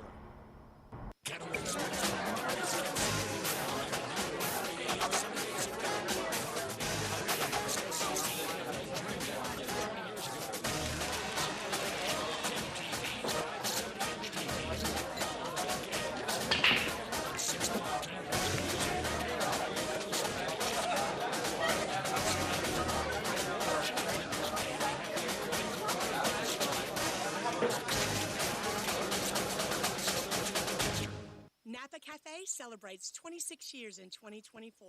Hi, I'm Glenda Hastings, owner of Napa Cafe, and I want to thank you for making us part of your dining experiences. Treat yourself tonight with a delightful dinner. Maybe start with an appetizer like our baked sweet peculiar peppers stuffed with goat cheese and mozzarella, finished with basil pistou, and move on to one of our cozy dishes like the double chocolate stout braised boneless beef short ribs with tonkatsu sauce and creamy mashed potatoes, or a fresh seafood dish like our pan-roasted ginger buttered sea bass with cilantro soy vinaigrette. I get hungry just talking about it. Don't forget about dessert, our famous sweet buttermilk pie with brown sugar sauce, or drink your dessert with one of our signature dessert cocktails, like the lemon cheesecake martini, lemony, icy, frothy, and dusted with graham cracker crumbs. Napa Cafe, open Wednesday through Saturday for dinner starting at 5 o'clock. For reservations, visit our website at napacafe.com. Come join us as we celebrate 26 years of Napa Cafe. We can't wait to serve you. If you need glass replaced, there's only one name you need to know. Benswinger Glass, the largest full-service glass company in the U.S. They've been an industry leader for over 145 years. For all your residential, commercial, or auto glass needs, Benswinger Glass is the name you need to know. 24-hour emergency service for all commercial customers, plus a nationwide warranty on all professionally installed glass. Visit Benswinger Glass in Midtown at 340 South Hollywood, across from the Liberty Bowl. Visit BenswingerGlass.com. Benswinger Glass. Accomplishing goals is hard, but when your goal is to learn a new language, Babbel makes it easy. Babbel is designed with you in mind. From expert-created lessons to conversational video units and even live classes, you can personalize your Babbel experience to be exactly what you need to really learn a new language more easily. Go ahead, set a goal for yourself. Accomplish it with Babbel.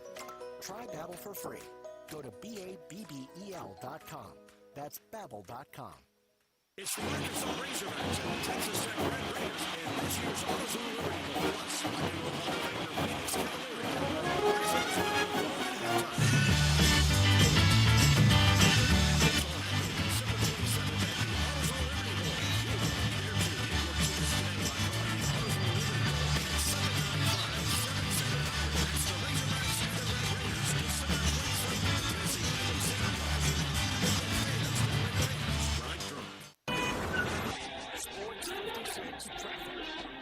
Good morning. Just a couple of minor problems out here up to this point. Normally it'd be heavier than this, trying to get up through the Midtown area on 240 at Norris. Still looks good. Actually, I-40 at the 101 connector. TDOT is busy with a couple of disabled vehicles out here in the last 15, 20 minutes. St. Jude's Children's Research Hospital finds cures to help kids with cancer and other life-threatening diseases. For donation information, just check out their website at stjude.org. I'm Commander Chuck with your on-time traffic.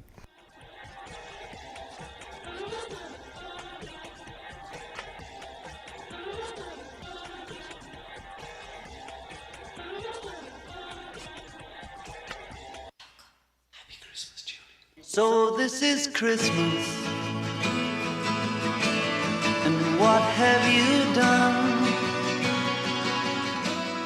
Another year over, and you won't just begun. And so this is Christmas. You can't go wrong with little John Lennon, the late great one. Welcome back to the show, Sports 56 Mornings on this Christmas Eve. Greg Gaston, Eli Savoy, and Elijah Seegers, and now about to be joined by Jerry Palm. It's time for Sports 56 Mornings Weekly Chat with Jerry Palm, college football and basketball writer and bracketologist for CBSSports.com. Here are Greg, Eli, and Jerry. He is Jerry Palm, CBS Sports, CBSSports.com. You can follow him on Twitter at JPPalmCBS. Some call him the Grinch. I don't. I call him Mr. Chris Kringle Jr. How are you, JP? I'm all right. How are you? I get called worse than Grinch all the time. So I would consider that a compliment, actually. Did Queen do any Christmas songs? Yes. They did one called "So This Is Christmas." Or no, that's not it. That was the one that was just on. Yeah, no, that's shit. I don't remember. Sorry. Elijah will look it up for you. He's spinning our tunes. I figured they had to at least record something. Yeah, they did. They do have a Thank Christmas God song. it's Christmas? Yes, that's it. There you Thank go. God It's Christmas. Thank you. I think it's a prerequisite of every band that has any kind of substance. They have to do it, or Yeah. individual. Once you get some notoriety, there's an expectation. I think. Yeah. Do you have a favorite Christmas song? Thank God It's Christmas by Queen. Well, you can't use. You know what? I have some I don't like, but I don't know that I have a favorite. I like Christmas music. I don't know that I have a just something I've got to have that's an absolute favorite. I like most Christmas songs. I do. I do too. And I'm not a real festive guy. And sometimes the holidays are annoying, to be honest with you. But the Christmas music, for the most part, is really, really good. So anyway. Yeah, sometimes the Christmas music kind of sustains me during the hectic. But there are songs like "Baby It's Cold Outside," which is not Christmas; it's winter and kind of creepy, almost date rapey kind of song. But You know what sustains me during this time of year? What? Alcohol. Spiked eggnog. Alcohol. That's Yeah. way better than Christmas That helps music for too. sustaining. Yeah, that definitely helps too. That helps, especially where Jerry's located in the cold up there in that area. So, what is your what was the most impressive performance, in your opinion, in the first round? What team? Ohio State. Okay. Because that should have been an even game, and it never was. They were 7-point favorites. So I thought that's kind of crazy. But I was talking to you guys, I think last week. I said I'm taking 7. Yeah. And then Tennessee just flat didn't show. So that's and Ohio State showed just how dangerous they really are. We don't get to see that version of Ohio State every week. Because sometimes it's just you don't have it all put together, but they had it all put together. And that Ohio State team, the one that played Tennessee, can win this whole thing. Might even be favored to win the whole thing. If that team shows up every week. But, they're going to play Oregon now, a team that already beat them once, and another just really very good team and consistently good week in and week out. Even when games were close, they had to play well for those games to be close. So it was, it's a very impressive performance by Ohio State. Have I undervalued Will Howard this entire time, or did he just really have one of those type of games? Because I didn't expect him to go off against that Tennessee defense like he did. He's a pretty good quarterback. I don't know if you've undervalued him. I think other people undervalue him, but he's got fabulous receivers. Yeah, sure does. And pretty decent protection. But I thought really the most impressive thing was the offensive line, because that offensive line is dinged up, and Tennessee's front is pretty good, and they were not very effective at all against Ohio State, and I thought that was pretty impressive too. Yeah, putting up 42, and again, I think if they weren't they're not technically the favorites to win it all, but that is because they get Oregon as their next game. They've got the harder path, so Texas is actually the favorite to win it. But if they get by Oregon, then they will be probably the overwhelming favorite to win it all. I would think. Yeah, I would think. Do you think? And for me, Oregon should be the favorite, but also their path is tough. But so if you're going to do the path as part of whether or not they're a favorite, which makes sense, then. Yeah, I could see Texas being the favorite. Right, but you're absolutely right. Oregon should be the favorite. They're the only undefeated team remaining. They beat Ohio State, but they're the underdog in this game. Yeah, right. But for me, the winner of that field. game, for me, the winner of that game is the favorite, not Texas. Correct. I agree with that. And the odds will shift once that is done. But it's the fact that those two they have to play each other right now. They're second and third as far as the odds are concerned. Do you think it's an advantage for Ohio State having played this past week where Oregon hasn't played at all, or is it a disadvantage because maybe they're a little banged up a bit while Oregon is rested? Well, probably Oregon is rested, and it's not too long of a rest. Because sometimes, you go from, like in the bowl season, we see just some ridiculous stuff because you never know how teams are going to react. And this is pre-transfer portal day. You got a month off, and you don't know how these teams are going to play after a month. Now, of course, with the transfer portal, you don't know how teams are going to play the next day. But it's different now. Each of these teams will have had, I think, 2 weeks off, or is it 3? Well, it'll 3 weeks since their last game. I mean, Ohio State played, and Oregon's only been off. I guess. Well, they'll have been off. I guess about a month. That's so what I'm saying. Yes. Because it won't be until New Year's Day. Yeah. So that's kind of a long break. You might see a little rust on Oregon after that long a break. Plus, you practice for a while, then you go home for the holidays, and then you come back and it's like a regular practice week, but you haven't been in practice mode mentally for a while. So, but that'll be true for everybody. Ohio State will do that too. They'll go home for the holidays and come back and practice. Yeah, going into this, there were some people. Actually, Nick Saban even said he would have rather played in the first round because he would rather have that and still have about 10 days to prepare or whatever than have the entire month off. And we'll see how these games go. Now, if you're like Notre Dame, for instance, they played, but they lose a guy to a very key guy to an injury. So there's the drawback of not having the bye is if you end up losing a key guy to an injury on your defense like they did. And that was like so late in the game that it almost didn't matter anymore. And kind of a fluke play. Yeah. That really, that hurts Notre Dame for sure. Their defense is really good. And they have to be because their offense is okay. They can run the ball, but they're not winning because their offense is elite. They're winning because their defense is elite. And, you hate losing a guy like that going into the next round of the playoff, and you got to play Georgia. But but Georgia's playing with a backup quarterback, so that's a pretty significant injury as well. And you don't have a lot of tape if you're scouting as Notre Dame. You don't have a lot of tape. He's a little different guy than Beck, more capable of running than Beck. So that's going to be a really interesting game. Jerry Palm joining us on the Sissy's Log Cabin listener lines. JP, of course, from CBS Sports. You can follow him on Twitter at JPPalmCBS. So as the games were going on in the first round, and we had blowout after blowout after blowout, which kind of makes sense when the higher-seeded teams playing on their home field were doing the blowing out. It makes sense to me. I could not believe, now I'm not talking about regular fan out there. I'm talking about the college football national writers and broadcasters. My God, they wouldn't shut up about, the committee got it wrong. This proves that. This proves this.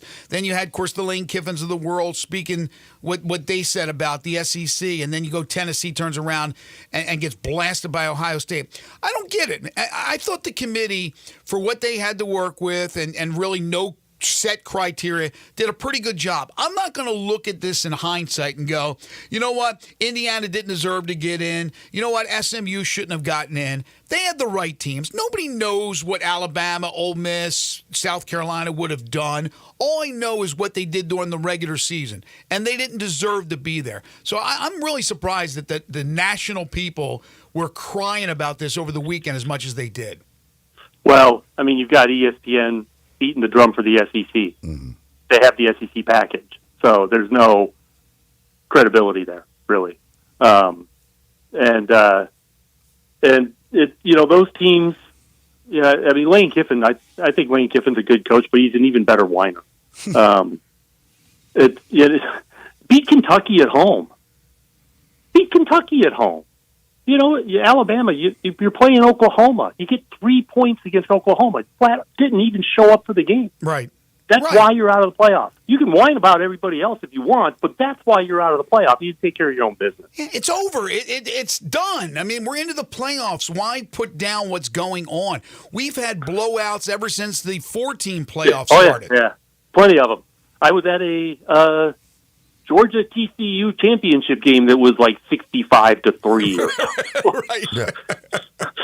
The two biggest blowouts in history, in postseason history, I think. I was at both games because LSU played the Purdue Band, or whatever was left of the team after Brom quit, and then beat them like 66-7 or 63-7 or something like that. Anyways, and then Georgia did it even bigger, I think, on TCU, or it was the other way around. But they were the two biggest blowouts in its postseason history in the same year, and one of them was a championship game. So, quit whining about blowouts. They're going to happen. Exactly. And sometimes they don't. Maybe we'll get lucky and we'll have a better second round.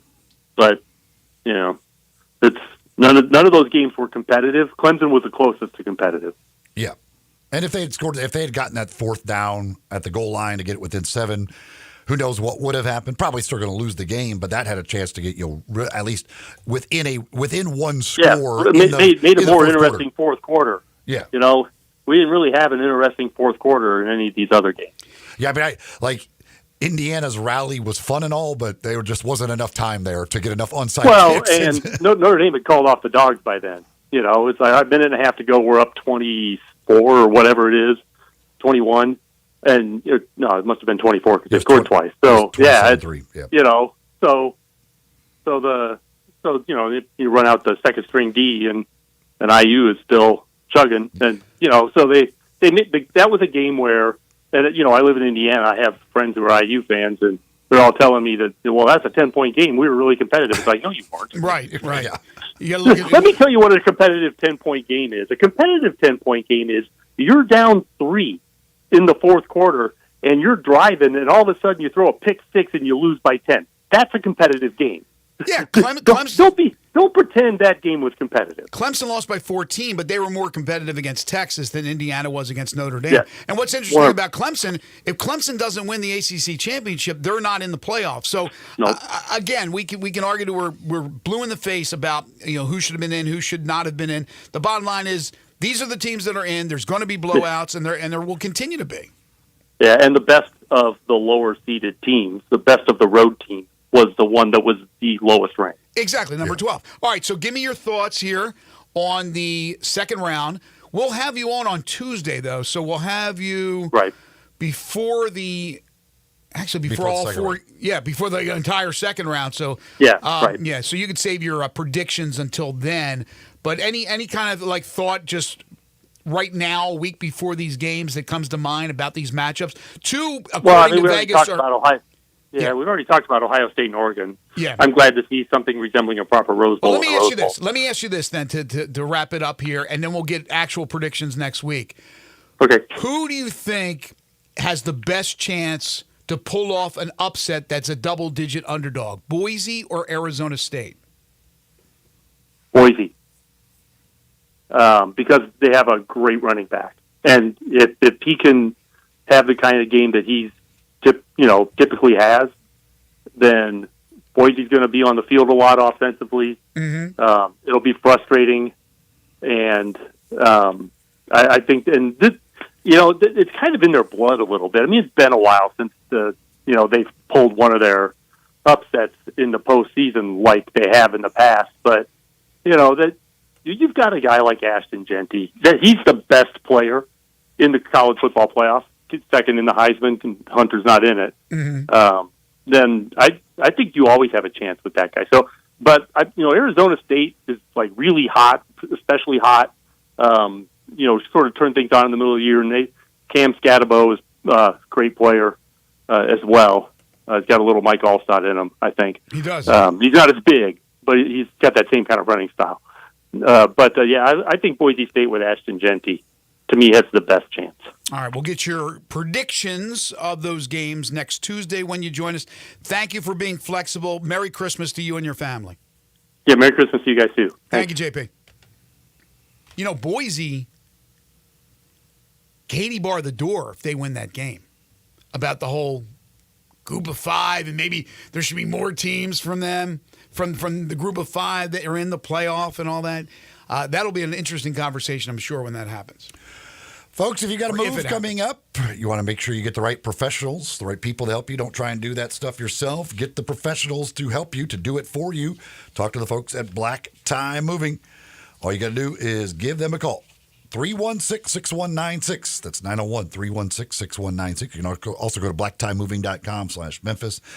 Talk with folks at Black Tie to come up with that plan for your move, fitting both your needs and your budget.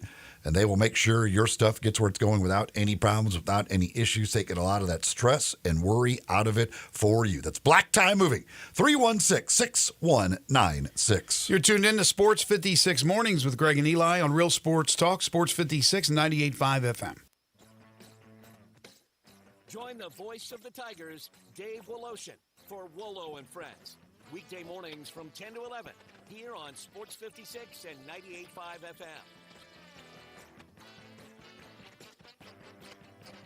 All 650 acquisition fee, $20,000 per year. K4 SEO 29100, MSRP 24230. Telluride SG 596,529, MSRP 41260. Includes all rebates and incentives. Excludes tax title and license. Must finance through KFA dealer stock only. See dealer for complete details. Offer valid through 1/2/25 with approved credit. It's time to get happy during Chef Allen's The Season of New Traditions. Sales again going on now at Gossett Kia South on Mount Moriah. That's right, baby. Save big in 2025. Kia K4 LXS, $199 a month, $34.99 due at signing. Get the best SUV on the market. 2025 Telluride S front-wheel drive, $368 per month, $39.99 due at signing. All 24 month lease and 0% for 72 months on the 2024 EV9. And every Gossett Kia comes with Kia's 10-year, 100,000-mile powertrain limited warranty. So if you live in Horn Lake, South Haven, Olive Branch, or Memphis, you'll be happy at Gossett Kia on Mount Moriah. Happy holidays from all of us. That's Gossett Kia South, 2680 Mount Moriah, or online anytime at KiaMountMoriah.com.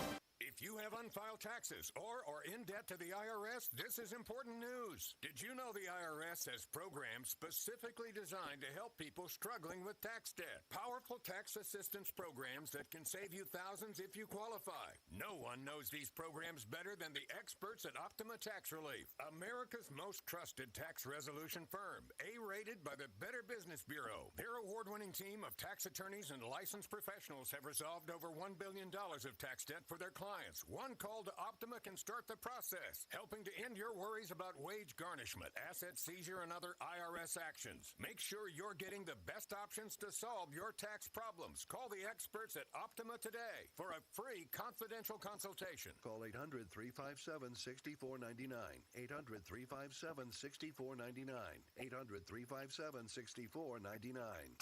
Optima Tax Relief. Some restrictions apply. For complete details, please visit OptimaTaxRelief.com. Because it's Christmas, Family Leisure needs your help. Family Leisure has inventory that you have to move because you know it's Christmas. So don't wait. You can complete your ultimate game room with a new pool table, a new shuffleboard, new arcade games, or just get all of them for Christmas. Tons and tons of theater seating, overstock, or place to move. 'Tis the season for fire pits. And all fire pits at Family Leisure are now 20 to 30% off. You say you didn't get a spa this year? Let's say no more. Spas are in stock, ready for Christmas delivery, and up to $1,500 off. These are just a few of the deals happening right now for Christmas. Just come on by and check out their gigantic showroom. You never know what kind of deal you're going to find. Family Leisure. It's loaded out fully for family and fun come together for Christmas. Family Leisure, 2120 Whitten Road in Memphis, right off I-40. Elwood Shack in the Lowe's parking lot on Summer just keeps getting bigger and better. Bigger because now there's a second Elwood Shack at 4040 Park across from the University of Memphis. And better because you can get breakfast every day at both Elwood. There's the barbecue breakfast burrito, either beef brisket or pork shoulder, and pancake biscuits made fresh daily. Real house-made pancakes, apple and bacon, French toast, and more. And the new Elwood Vegan at the Real Coffee Bar serving fresh roasted J. Brooks coffee. Elwood Shack, now in 2 locations and open every day for you.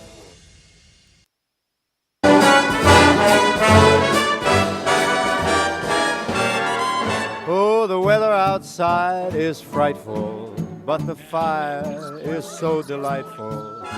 Since we've no place to go, let it snow, let it snow, let it snow. It doesn't show signs of stopping, and I brought some corn for popping. The lights So are yesterday, turned down low. in bowl Let it action, snow, let it exciting bowl action. UTSA representing the American Conference quite proudly yesterday with just a whooping of Coastal Carolina, 44-15 for the Roadrunners. Go get them, Roadrunners. They were 14.5-point favorites, I believe, and I thought it was too many points. Same with Green Bay last night against the Saints, 14.5-point favorites. Man, absolute demolitions. Then there was the other game yesterday, the famous Idaho Potato Bowl. Oh, yeah. And a couple of great things out of that game. First, in-game, the unfortunate graphics mishap by somebody at ESPN with the Fresno State Bulldogs playing in the game. Not sure. I'd hate to see that mascot, quite frankly. I don't want to see. I don't want to see that mascot's outfit. I don't. It just be real unfortunate to see the bulldog on the sidelines. Quite frankly, don't need to see that. That's. When I first, I'd hate to be the person. Can you design us a bulldog costume for our mascot? I was please? watching that game and I didn't see it live, and then I saw it on social media. I thought somebody had a what do you call it? A fake picture or whatever it was. I didn't think it was real, and then I realized later it was real. The Bulldogs. The Bulldogs. Can you imagine the official? 1st and 10. Bulldogs. Baby. Maybe you could just have another Bevo on the sideline. We're going live. We're going to go with a live mascot for this one. Oh, boy. And then after the game, the great tradition, one of the great traditions of all time, the winning coach gets French fries poured over the top of them. So that was great. Northern Illinois gets the win in double overtime. And their head coach gets I'm sure this was much bigger for him than the win over Notre Dame, quite frankly. Oh, no question. Because Notre Dame didn't pour French fries over top of him. You didn't get any snacks. But he does look like a guy that could put away some French fries. They like a few French fries every once in a while. He might have actually liked this better than the win over Notre Dame. He was catching French fries and going crazy. Thomas Hammock? But then then in the post-game interview, though, he talked about getting those French fries poured over the top of him. That was the best dump of my career, and it was French fries. It seemed like they were a little bit salty. That was the best dump of my career. Didn't ask you about your pregame routine, Coach. We asked about the French fries. And I'm telling you, a salty dump sometimes can be painful. Good for him, though. Win a bowl game and the best dump of your life on the same day. That's... So can't be that. Beat the Bulldogs. Right. Have the best dump of your career all in one day. It's good sometimes to kind of clear out the system. Hey, you got to get through that game.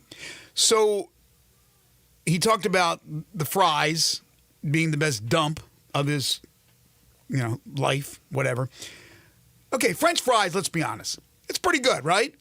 Dump some French fries, catch a few in your, hand, you got a little snack for you. The Frisco Bowl, the Scooters Coffee Frisco Bowl, which Memphis won over West Virginia, I was down there for that and watched them dump the iced coffee onto Ryan Silverfield. And because the hot coffee thing would have been bad. No, scolding, burns.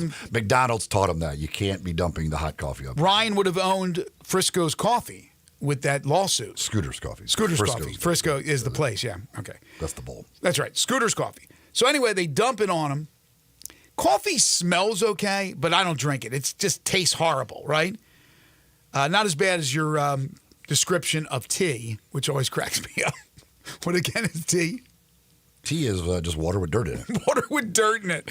So anyway, they dump it on it, but it smelled. It ended up being, at first coffee smells all right, and then it smelled terrible, and then we're all, giving him a hug after the game and all that. And it's just like all sticky and smelly. What's the worst thing that they do, as far as dumping stuff over? The mayonnaise, the Duke's Mayo Bowl is. The mayo, okay. Is there anything else that's even close? What is the new traditions? Do they dump Pop-Tarts? That's a waste of Pop-Tarts if you're dumping them and they're all breaking on the ground. Should be eating the Pop-Tarts. I'm not sure what I think they maybe dump. I don't know. You got the normal the water. The Pop-Tart mascot is edible. They take bites out of the mascot. So there's no dumping on the coach. Okay. What other? Certainly don't want the edible bulldog mascot. No. That would be even more unfortunate. What else is out there that they dump a igloo-filled, size, whatever it is? What else? We know, obviously, the original's water, and then Gatorade. But what is associated with a bowl? There are Cheez-Its in the Cheez-It Bowl. Yeah, Cheez-Its. I like the Cheez-Its. Cheez-Its, that's a good snack. I would take Cheez-Its poured over me. That's a good snack. Anything else come to mind?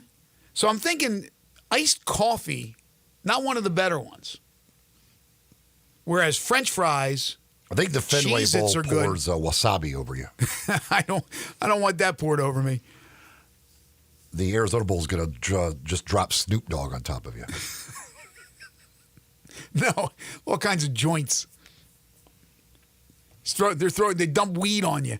I don't know, but more traditions I think will be built as more and different sponsors come to be in these future bowl games. Tonight, one bowl game, the Hawaii Bowl, American Athletic Conference Pride, once again, as USF battles San Jose State.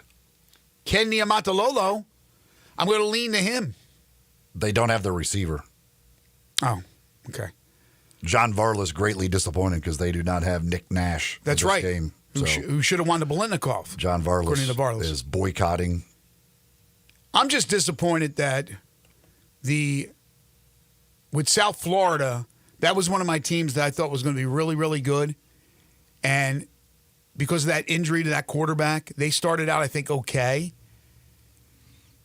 They lost Alabama, but they played them fairly tight, not as tight as they did 2 years ago. But then they lost to quarterback Brown. So I don't know. I don't even have a guess as far as that game is concerned. Most people don't in bowl games. Dave says losing coach should get pelted with Idaho potatoes. That'd be, if you have potato guns over there, just start firing at the losing coach. Oh, the big old potatoes? Holy smokes. So that'd be motivation. That'd be motivation to win. Motivation to move as well. Move out of the way of getting hit with one of those suckers. All right, that's going to do it for our second hour. Folks, for all your equipment needs, go see the folks at Mid-South Ag Equipment.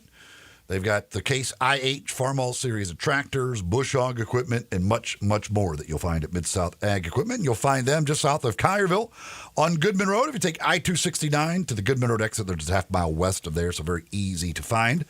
And, of course, you can find them online easily as well. That's at midsouthag.com, where you can see what they've got as far as inventory on that pre-owned equipment. And, of course, you can also check out any special deals, things they've got, offers they've got going on the new equipment as well over at Mid-South Ag Equipment. Again, just south of Collierville on Goodman Road, and then online at midsouthag.com, Mid-South Ag Equipment. We open up hour 3 talking Grizzlies with DeMichael Cole from the Commercial Appeal. This is Sports 56 Mornings with Greg and Eli on Real Sports Talk, Sports 56 and 98.5 FM.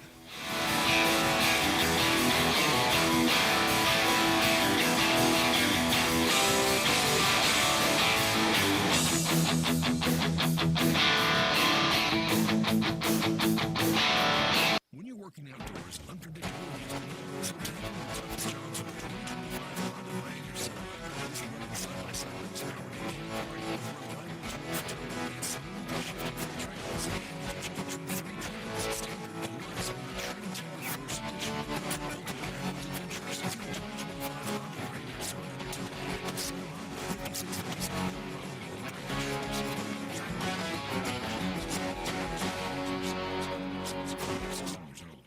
Progressive presents good news, bad news, dumb news, and great news. Good news. While leaning over the fence, your neighbors said you could save money bundling home and auto insurance with Progressive. Bad news. Your neighbor leaned over a little too much and broke your fence. Dumb news. Somehow fence wood is more expensive than wood. Great news. You decide to see if you could save money bundling at Progressive.com and to plant really tall shrubs. Progressive Casualty Insurance Company affiliates and other insurers not available in all states. It's the most wonderful time of the year for getting in on all the hoops, football, and hockey action at DraftKings Sportsbook. And here's the gift for all new customers. If you bet just $5, you can get $150 in bonus bets if your $5 bet wins. Download the DraftKings Sportsbook app. The code is HERD, H-E-R-D. New customers get $150 in bonus bets if your $5 bet wins. Happy holidays from DraftKings. The crown is yours. Gambling problem? Call 1-800-GAMBLER. In New York, call 877-8-HOPE-NY or text HOPE-NY 467-369. In Connecticut, help is available for problem gambling. Call 888-789-7777 or visit ccpg.org. Please play responsibly. On behalf of Boot Hill Casino and Resort in Kansas. 21 plus age and eligibility varies by jurisdiction. Void in Ontario. Bet must win to receive reward. Bonus bets expire 168 hours after issuance. For additional terms and responsible gaming resources, see dkng.co/bball. Jenkins Floors and More invites you to their retail warehouse where they pass wholesale savings on to you. Jenkins Floors in Little Rock, Cleveland, Mississippi, and now open in Horn Lake at 2356 West Goodman Road. Specializing in flooring and carpeting, tile, plantation shutters, and blinds, Jenkins makes your life easy with a 2-week 662-469-9350 for a free estimate. Owners Timmy and Rebecca Jenkins say hello to Sports 56 fans and look forward to your business. Join John, Jared, Des, and your Memphis Grizzlies this Thursday at 7 p.m. when they host the Toronto Raptors. It's time to get loud, rally the squad, and get ready for an epic matchup by securing your tickets today at precinct.com. Sports 56 traffic. Good morning. Wrapping up a couple of minor problems out here. T9, those help trucks are out here assisting with a couple of disabled vehicles. All the major inbound routes right now that would normally be heavy are actually light to moderate. Over here it's moving on 40 westbound from Germantown Parkway all the way up to Sycamore View Road. Shop now and save during this holiday season at Weimer's Jewelry. They're conveniently located 7525 Highway 64. I'm Commander Chuck with your on-time traffic.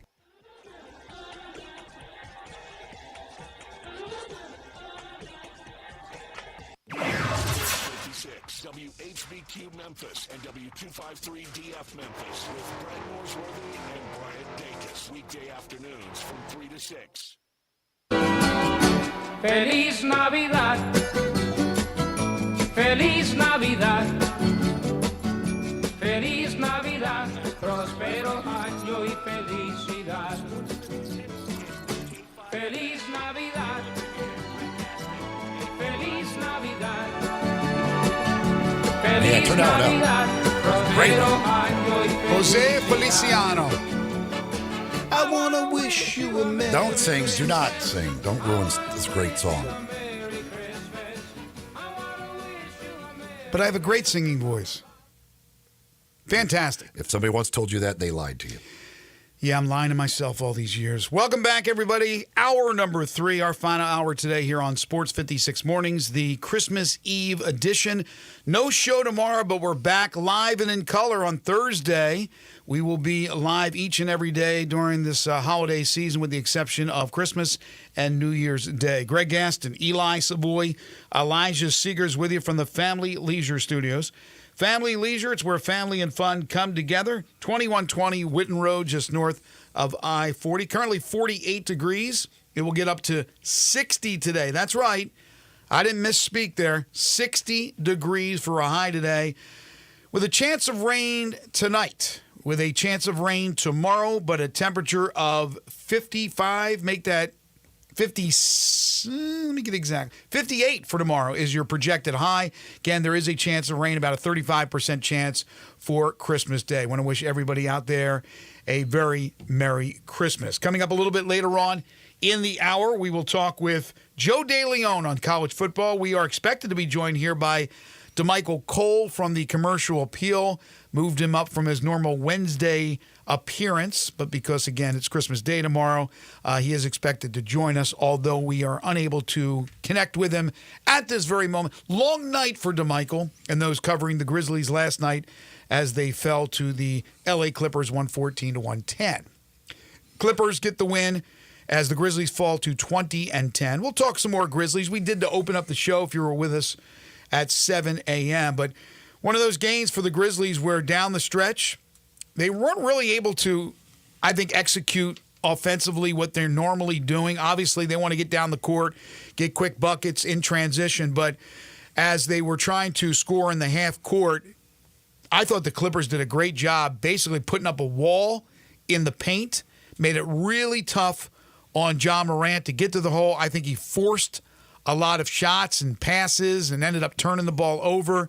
It wasn't just on him, but after the game, Ja and Jaren Jackson Jr., two of the leaders of the team, talked about the fact that they need to be better. And it's interesting, DeMichael Cole had tweeted out and wrote about the fact that those two did take part of the blame for the loss, but other Grizzlies players said that it could be a good thing for the team because the team hasn't played many crunch time minutes. Yeah, a lot of the games this year have been blowouts, but there's veterans on this team that have certainly played games in crunch time, and I don't think it's a crunch time issue. I think it was a Zubats issue. They ran into a team with a big center who can score the basketball and can play defense. And in the Western Conference, there are a number of teams that have that type of player. They know firsthand, the Grizzlies do. They just recently played in Los Angeles against the Lakers. And if Anthony Davis is playing, that is always going to be a tough challenge. Even Sacramento, who's struggling right now, when you have a guy like Sabonis, that's a tough battle for Memphis. Or even a guy like Lauri Markkanen for Utah. Not a good basketball team, but another good big. Şengün in Houston. They're all over the place. Obviously, Oklahoma City with Hartenstein, and then when Holmgren comes back. You have Minnesota with Gobert. These are teams that Memphis are going to have to beat along the way to get to where they want to get. Yeah, I do think you obviously when they can get out and run and do all that stuff, that's great, and that's what they want to do. And you put up 130 points and you blow teams out, that's great. But that's not what the playoffs will be. Last night was a game that is the type of game that you'll have to play in the playoffs. It becomes a much more half-court game. And again, they got some good looks that they just didn't make. Again, they shot poorly at the free throw line. But these are certainly valuable lessons that they can learn from these. And they've only, out of their 30 games this year, they've only had 11 that have had crunch time or clutch minutes. And they are only 4-7 in clutch games. So that tells you that they have had a problem. Win games are close in those final 5 minutes, and they got to get better in that. Because that's in all likelihood what you're going to face in the playoffs. And in those types of games, it becomes more half court, those types of things. So, it was sitting there waiting to be taken last night, but they couldn't execute on a couple of things. Couldn't make a key shot when they needed to make a key shot. Couldn't make a key free throw. They didn't make a key free throw, and couldn't get a key stop in a lot of those situations as well. And chalk it up to hopefully a lesson learned, and hopefully be better the next time. But this stretch coming up against these Western Conference teams there'll be a lot of these opportunities, I would guess. Guess we're going to see some close games, some opportunities here against good competition that you'll see in the playoffs, and we'll see how they end up doing out of that. I want to be interesting to see what their record is against the West, because they're 8-7 right now against the West. After the game Thursday against Toronto, they've got 12 straight against the West, and it's mostly good teams out of the West. What that record against the West looks like after those 12 games. Yeah, and I really do believe that those 12 games will be a gauge for the front office to come to a conclusion on whether or not they need to make a move. Now, what they're willing to give up, who they're trying to get, you may not be on the same page as the team that you want to deal with, but that would probably, in my opinion, give them a better gauge on we need to do this or we need to shore up that. Right now, up until last night, they're cruising along. But I do believe that they understand that there could be an issue going up against a proficient big for these teams that most of the teams in the West have, is a very capable, sometimes even star, like in the case of Anthony Davis, big man.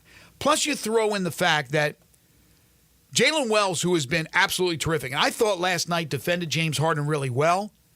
He has become a pretty good defensive player, along with his ability to shoot threes and distribute.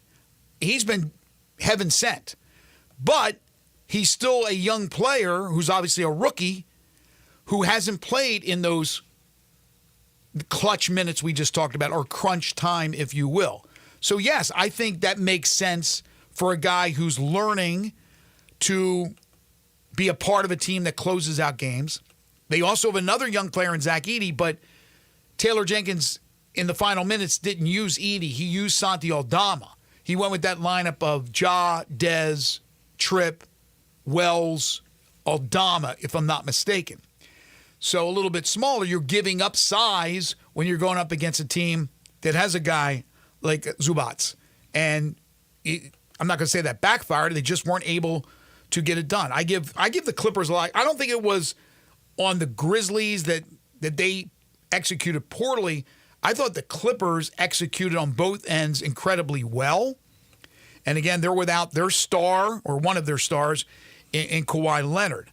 But, yeah, Edey had a big game rebounding the basketball, but he was very hesitant inside the paint. One time he had the 3-second call. He was standing in there. He's got to be a little bit more aggressive when he gets the ball down low to go at you go at Zubac. Maybe you'll get your shot blocked, but maybe you'll draw a foul or two. And that could change the complexity of a game if you get a big in trouble. But then they decided to go with Santi, who has been big all year long. You're giving up size.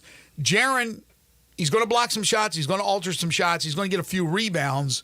He had 6, but he's not going to get you the type of rebounds that Edey can get. And again, Edey had a big rebounding game with, 14.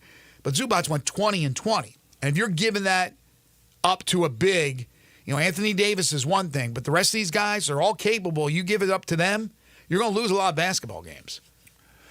This is crazy. The Grizzlies in clutch time are shooting 18% from three-point range, which is last in the league, to no surprise. You know what I'd like to know? Who's taking those threes? That's what I would like to know. They are 17th in despite that, they are 17th in offensive rating. I thought their offensive rating was going to be at the very bottom, too, if you're not making any threes in that time. But they're 17th in offensive rating. They're also 26th in defensive rating in clutch time. So they're not making threes. They're not playing very good on the defensive end in those clutch minutes, which, again, they define clutch as within 5 in the final 5 minutes of the game. A net rating of minus 12 in clutch time, which is 24th in the league. So they just have not been very good, especially shooting the basketball in those. They're shooting 41% overall, 18% from 3-point range in clutch time. So they've got to be better. Again, they're 4-7 in clutch games, including last night's loss. So they've got to figure out how to be better in those. And again, in those times, that's when the game, again, is going to slow down, be more half court, and they've got to become better in the half court. John Morant has been a clutch player since he arrived in the league. But I'd like to know what his numbers are from 3. And most of the time, he's trying to get to the rack down the stretch to close out a game. He's done it so many times. But a lot of times, in my opinion, he settles for that 3. And overall, for the season, he's shooting 30.3%. 30.3. He doesn't need to be taking a lot of those threes. They had the 1-3 last night where he was absolutely wide open down the stretch. Couldn't have had a better look and missed that one front iron. But 30.3 isn't cutting the mustard. Last night, you had John Tripp combined 3 of 15 from 3. Those are trips that, unless you get an offensive rebound and a second chance bucket, it's a waste. Because the guys that should be shooting the threes, just look at the numbers. Bane has not been the Dez we know and love, but he's starting to get there. The last couple of games, he's still shooting 34.7. Again, you want it to be higher, but he's still around 35. Aldama's shooting 38.8. Wells is shooting 39.3. Pippen is shooting 36.4. Edey, and I know he hasn't taken a lot, is 53.3. He had a big 3 last night. LaRavia is 45.7. Huff, who's been out with an injury, 41.1. Kennard, who's not ever in there in crunch time, 45.5. So if you're depending on Jackson at 35% and Ja at 30.3 to be hitting these big threes down the stretch, they don't do that. Ja goes to the hole, Jackson scores inside. Jaren should be shooting threes. At 35%. That's okay. Yeah, that's fine. But, last night he wasn't shooting well. No, Ja's fine. But, Jaren from 3. But down in crunch time, you want Ja to go to the hole, draw the foul, get the bucket if he can. You want Jackson down low. How many times did Jackson take Zubac out to the free throw line and then dribble around him and then go to the left hand and hit one off the bank? He had a couple that were just a little too strong and they bounced out. He took it hard after the game. He blamed himself. Yeah, he missed some free throws. But I love the aggressive Jaren Jackson Jr. I don't want the settling for three Jackson, even though he can hit some. Yeah, an open three, I get it. I understand that. They're going to shoot threes. That's part of this offense. But the aggressive Grizzlies are the better Grizzlies, win or lose. And last night, again, Ja was trying to get to the hole. There was just no room. The Clippers' defense last night was some of the best defense I have seen played against the Grizzlies in a long time. But Bane, Aldama, Kennard if he's in there, these are the guys that you need shooting threes. Well, in clutch time, Bane is 1 for 5. Aldama's 0 for 3. Marcus Smart's 0 for 4. Ja's 1 for 3. Jaren's 2 for 6. Edie's 0 for 1. Did you say Kennard? Kennard has not attempted a So three. he's not even been in there, basically, or has been and hasn't attempted. He's played 1.8 minutes of clutch time. Yeah. So depending on the scenario. Kennard's not going to be in the final in clutch time. Yeah, but if you need a three, the guy shoots 45.5% from beyond the arc. I mean, is he that much a liability defensively that you wouldn't want a guy that shoots the ball that well in crunch time? But nobody's saying you need a three. Like you're No, I'm saying your best players on the team. If you need a three. The whole point of the clutch time is the game is really close. You don't need threes. You just need your best players. Yeah, well, sometimes you do need a three. Sometimes you're down by more than one possession in crunch time. It happens. But, again, last night I am not certainly knocking this team for effort. I thought the effort was there. I thought it was a great NBA game. I mean, there are times I watch NBA games, I'm just not enamored by them. I mean, sometimes they get a little boring, not when Ja's playing, but this game was exciting from the get-go. And Pete and Brev kept saying it, that it was a playoff atmosphere. That's exactly the way I felt watching that game. But the one thing that concerns me right now, really the only thing that concerns me about this team is defending the big. And the Western Conference has a ton of those guys. Like really good players that can score the basketball, that can rebound the basketball, that can block shots, that can prevent you from getting offensive rebounds. What were the offensive rebounds last night? What did the Clippers have? What did the Grizzlies have? Grizzlies had 19, Clippers had 15. Okay, so the Grizzlies actually did a good job. But Edie, and how many was it from Edie? Of his 14, how many were offensive? He had 7, and Zubats had 9. Yeah, he had 7 offensive rebounds. But he's got to score the ball. What do you have, 3 total points? Once he gets that offensive rebound, he's got to be aggressive to go back up with it. And he's learning. He's a rookie. But I think Zubats and that presence bothered him from an offensive standpoint. All right.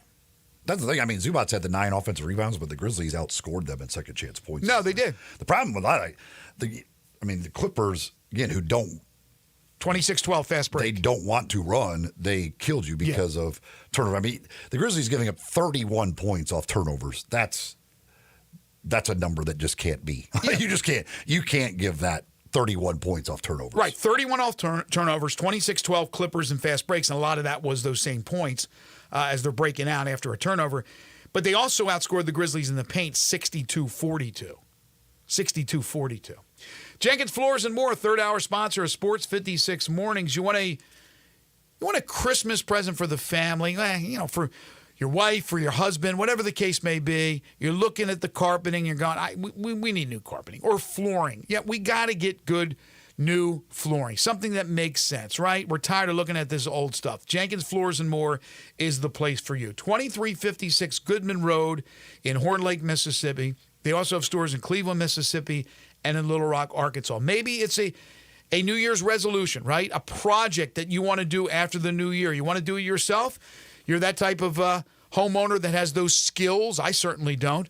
You can do it yourself. And what makes sense is to go to Jenkins and get the great material, top of the line, and get it at a discount because they sell it wholesale. Skip the middleman, save you lots of money in the process. Now, if you can't do it yourself, but you need new flooring, you need new carpeting, You call Jenkins Floors and More, and they'll come to you. They'll give you a free estimate wherever you are in the metropolitan Memphis area. They've even gone further than that. They've come to you to give you that free estimate, show you different samples of what it will look like. And then you go with Jenkins, they promise you a 2-week turnaround. They'll get the job done in 2 weeks. It just makes sense to go with Jenkins Floors and More. Family owned and operated. Stop by and see them or call them at 662-469-9350. Open Monday through Saturday. Great family, great service, and ask about the Sports 56 family discount. It's Jenkins Floors and More. When we come back, we're talking college football and college football playoffs with Joe DeLeon. This is Sports 56 Mornings with Greg and Eli on Real Sports Talk, Sports 56 and 98.5 FM. Broadcasting from the Family Leisure Studio, we are Sports 56 and 98.5 FM. Exercise. The exercise coach is ready for you. Strength training only takes 20 minutes twice a week with special computerized exercise equipment designed to maximize your workouts and minimize your time. An exercise coach gives you personal workouts by one-on-one with a trainer. Check out the exercise coach at exercisecoach.com/Lakeland or exercisecoach.com/Lakeland. Injury or knowledge.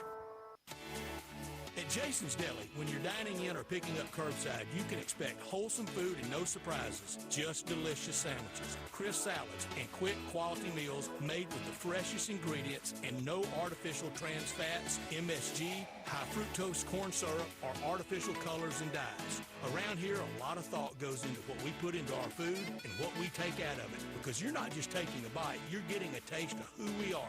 New items are constantly being created to expand our menu for all tastes and special diets with vegan and gluten-free options available. Convenience and on-time delivery you can count on. It's just a click away at jasonsdeli.com, so whether you need to feed 5 people or 5,000, the team at Jason's Deli, they have the credentials and the commitment to keep you satisfied. Freshness is nearby at Jason's Deli with locations at Ridgeway in the Park Place Center, Poplar and Highland, Germantown Road in Cordova, and on Goodman Road in Olive Branch. Jason's Deli. It's wholesome food and no surprises.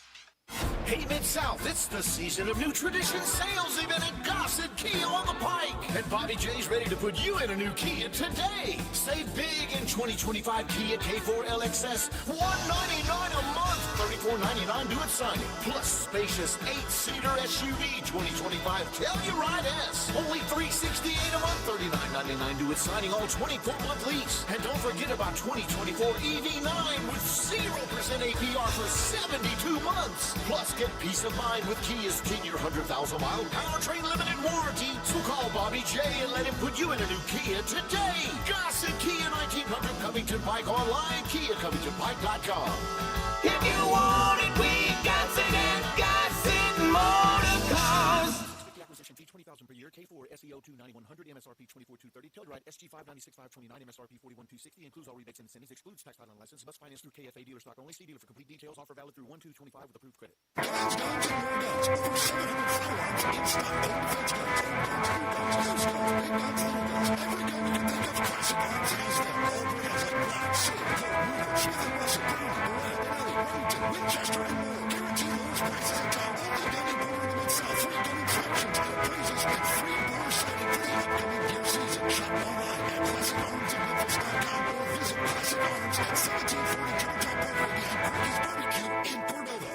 They're taking care of beerness in Memphis right on the river with Grind City Brewing and all of their great products. Look, this was a dream come true for a father and son duo, and if you have not been to that brewery right on the river just to the north of downtown, you're really missing something special. And now you can't miss their product. Wherever you go, you see a brand new label. It's clean, it's beautiful, it's distinctive. You'll know Grind City Brewing, and of course you know their products like Poppy's Pills, that great Pilsner, or Tiger Tail, that very creative craft malt liquor. There's the new Thaddeus Amber Lager. That is absolutely a great light beer. There's the India Pale called Godhopper. It's outstanding. And then there's the Belga, the Belgian-style wheat ale.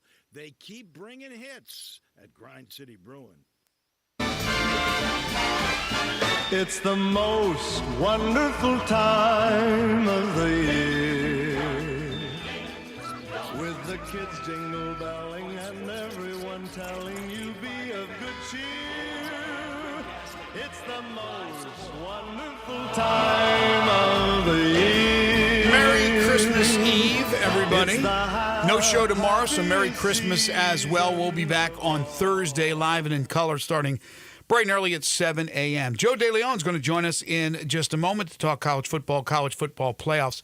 Tomorrow, though, we will have both NFL games, the Chiefs at the Steelers starting at 11:30 a.m., followed by the Ravens at the Texans at 3. Of course, Christmas and a Christmas tradition has been the NBA, with 5 games on tap tomorrow.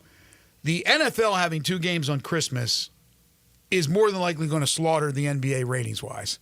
It's going to be tough. Spurs and Knicks at 11 a.m., with the Chiefs and Steelers starting at 11:30. Then Timberwolves, Mavs, Sixers, Celtics. They're going to take a beat down, I have a feeling. The Lakers-Warriors, though, at 7 will probably do okay. Everybody is probably full from eating. They've opened their presents. Santa's come and gone. They've gone to the church services. That might be good. And then the late-game Nuggets-Suns. I don't know. I don't know if that's that appealing, but I think it might be a rough day for the NBA and the ratings.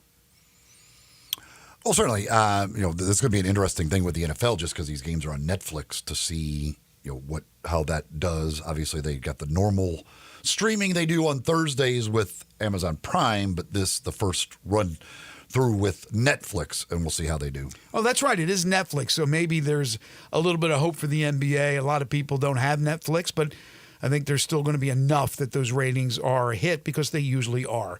Joe DeLeon's a hit every time he joins us on the program. College football, NFL draft analyst, the Ruffino and Joe show. He's also working for Bleacher Report, doing some things for Notre Dame, former Rhode Island long snapper. You can follow him on Twitter at Joe DeLeon. He joins us now. Merry Christmas, Joe. Merry Christmas to you guys as well. So right off the bat, since you played at Rhode Island, I don't know if you heard this news yesterday, but the University of Memphis got a commitment from a first-team FCS All-American from Rhode Island by the name of A.J. Pena, linebacker. You know anything about him? I do, and very timely for me to come on. Yes. Pena's a really good player. I got to see him up close during homecoming. I went back for Rhodey's homecoming against Maine this year, and they played a great game. And Rhode Island was awesome this season because of some of the defensive pieces that they had, but more importantly, they were anchored by AJ. And AJ is just a really tough, hardworking kid. I really think his impact is going to show up. And sometimes we have these FCS guys make the move, and they go to a G5 program, a premier G5 program like Memphis, and you don't totally know if it's going to translate or not. I think at the very least you're getting a kid who's super high character, who's going to be, holding guys accountable in the off season, and is just going to give you 110% effort. That's the way that he plays on the field. It's a great underrated get for this Memphis team. Very nice. Do any of the North Dakota or South Dakota guys ever transfer? Or they just keep them all and keep dominating? Oh man, I don't think any of them transfer. Wisniewski is one of the few guys that I've seen in a bit who's the safety who's transferring to Texas Tech, but he's a bit of a unique circumstance because he sat out the entire year with an injury. He probably was going to move on to the NFL and be on the radar for some of the premier, Senior Bowl events or the East-West Shrine game, but he goes to Texas Tech. The reason why they don't transfer, though, is just those programs are so embedded. Those coaching staffs have been there so long. They usually pass on the next head coaching title to somebody who's been on the staff that a lot of those guys from that area don't want to leave what they know and what has helped them succeed and grow and develop. And it's not like they have a bunch of guys that aren't worthy of moving up.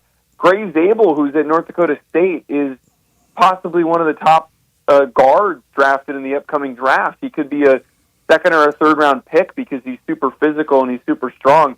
That's why they're so good, though. I mean, that's why North Dakota State's going to another national title this season. It's amazing what they do, and the Montanas, all the in FCS, the domination every year from up there is absolutely amazing. Hey, Joe, as far as moves that have been made so far in the portal, with still many to come, what has been the biggest impactful quarterback move in your opinion? Yeah, I think that there's a lot of different directions that we could go with that. One that actually just happened that I want to bring up that's very underrated is Mendoza, who's heading to Indiana, who a lot of people had talked about as being a really underrated quarterback in this class. And Indiana needed to figure out what direction they were going to be going after Curtis Rourke. Them pulling him, I think, is very, very, a big boost for that Indiana team to continue their momentum. The other one that was highly regarded and tracked was John Mateer, the Washington State quarterback, who there was speculation maybe he goes to Miami. He ends up following his offensive coordinator who left Wazoo to go to Oklahoma. And Mateer, I think, gives them just a really nice spark, needing a player who is able to operate under pressure. Their offensive line is still growing and developing, and they're not fully there yet. So to have him into the mix to be able to play in situations where the pocket's going to break down. Their receiving core is returning guys that were super banged up, especially Deion Burks. So I wouldn't be surprised if we're not talking about Mateer as one of the top quarterbacks in the SEC this upcoming season. But other than that, for the most part, it's a lot of moves that kind of make you wonder if they're going to pan out. Like one that comes to mind is Jackson Arnold ending up at Auburn. Mm-hmm. He was turnover prone, but in a really bad situation. Are those turnover issues going to be resolved going to an Auburn team that had even worse turnover issues with any quarterback that they put in there, whether it was, Hank Brown or if it was Peyton Thorne? That is the biggest swinging point for Auburn's success in 2024, because bringing in 2025, bringing in Eric Singleton makes them one of the most dangerous offenses in the SEC. A lot of moves that could really, really turn things for a lot of these programs with, the movement of these 4- and 5-star quarterbacks. I have another quarterback question for you. Memphis, who was able to get Antoine Hill, the 4-star quarterback coming out of high school, will be a true freshman. Obviously, with Seth Hennigan gone, the 4-year starter, they got to figure out what they're going to do at the QB position. And they brought in a veteran. You knew they were going to bring in a veteran, and it ends up being, according to all the reports, Brendan Lewis from Nevada. Be honest with me. What can you tell us about Brendan Lewis? He's been around for a long time between Colorado and Nevada. Yeah, for anyone who was watching Week 0 football, I believe it was Week 0 when they played SMU, they all got to see what Brandon Lewis did. And he was keeping them afloat and alive in a game where you're sitting there wondering, like, how the heck is Nevada still in this football game? He's a great athlete. He's a gamer. He's one of those guys that's just always going to find an open receiver. I think that it's a nice transition from Hennigan to have a player like that who's playing for a program that typically lacks the receivers for him to turn to and the receiving options that are going to create big plays after the catch. He's a very underrated player. He could be someone who doesn't even start this season, or he could go on to be an all-conference type player just because of the athleticism and the traits that he brings to the roster. How much, two parts, I guess, to this. Carson Beck's injury, what does that do to him for his NFL draft prospects, especially when he didn't have a great year to begin with because of some interceptions and things like that? And with Gunnar Stockton at quarterback, how much of a drop-off is that for Georgia as they prepare for Notre Dame? On Carson Beck, it sounds like this is going to be a pretty serious surgery that's going to be required, possibly getting Tommy John based on what the speculation of the ligament damage to his elbow was, which is that's a long timetable for anybody to come back. We don't really see quarterbacks have to go through this for, we're always talking about pitchers and losing them for long periods of time and what that does for baseball rosters. I think with all that in mind, he's probably not going to go somewhere until day 3. He was starting to trend upward in the final weeks of the season, playing some of his best ball. He was eliminating the turnovers. He was looking super decisive.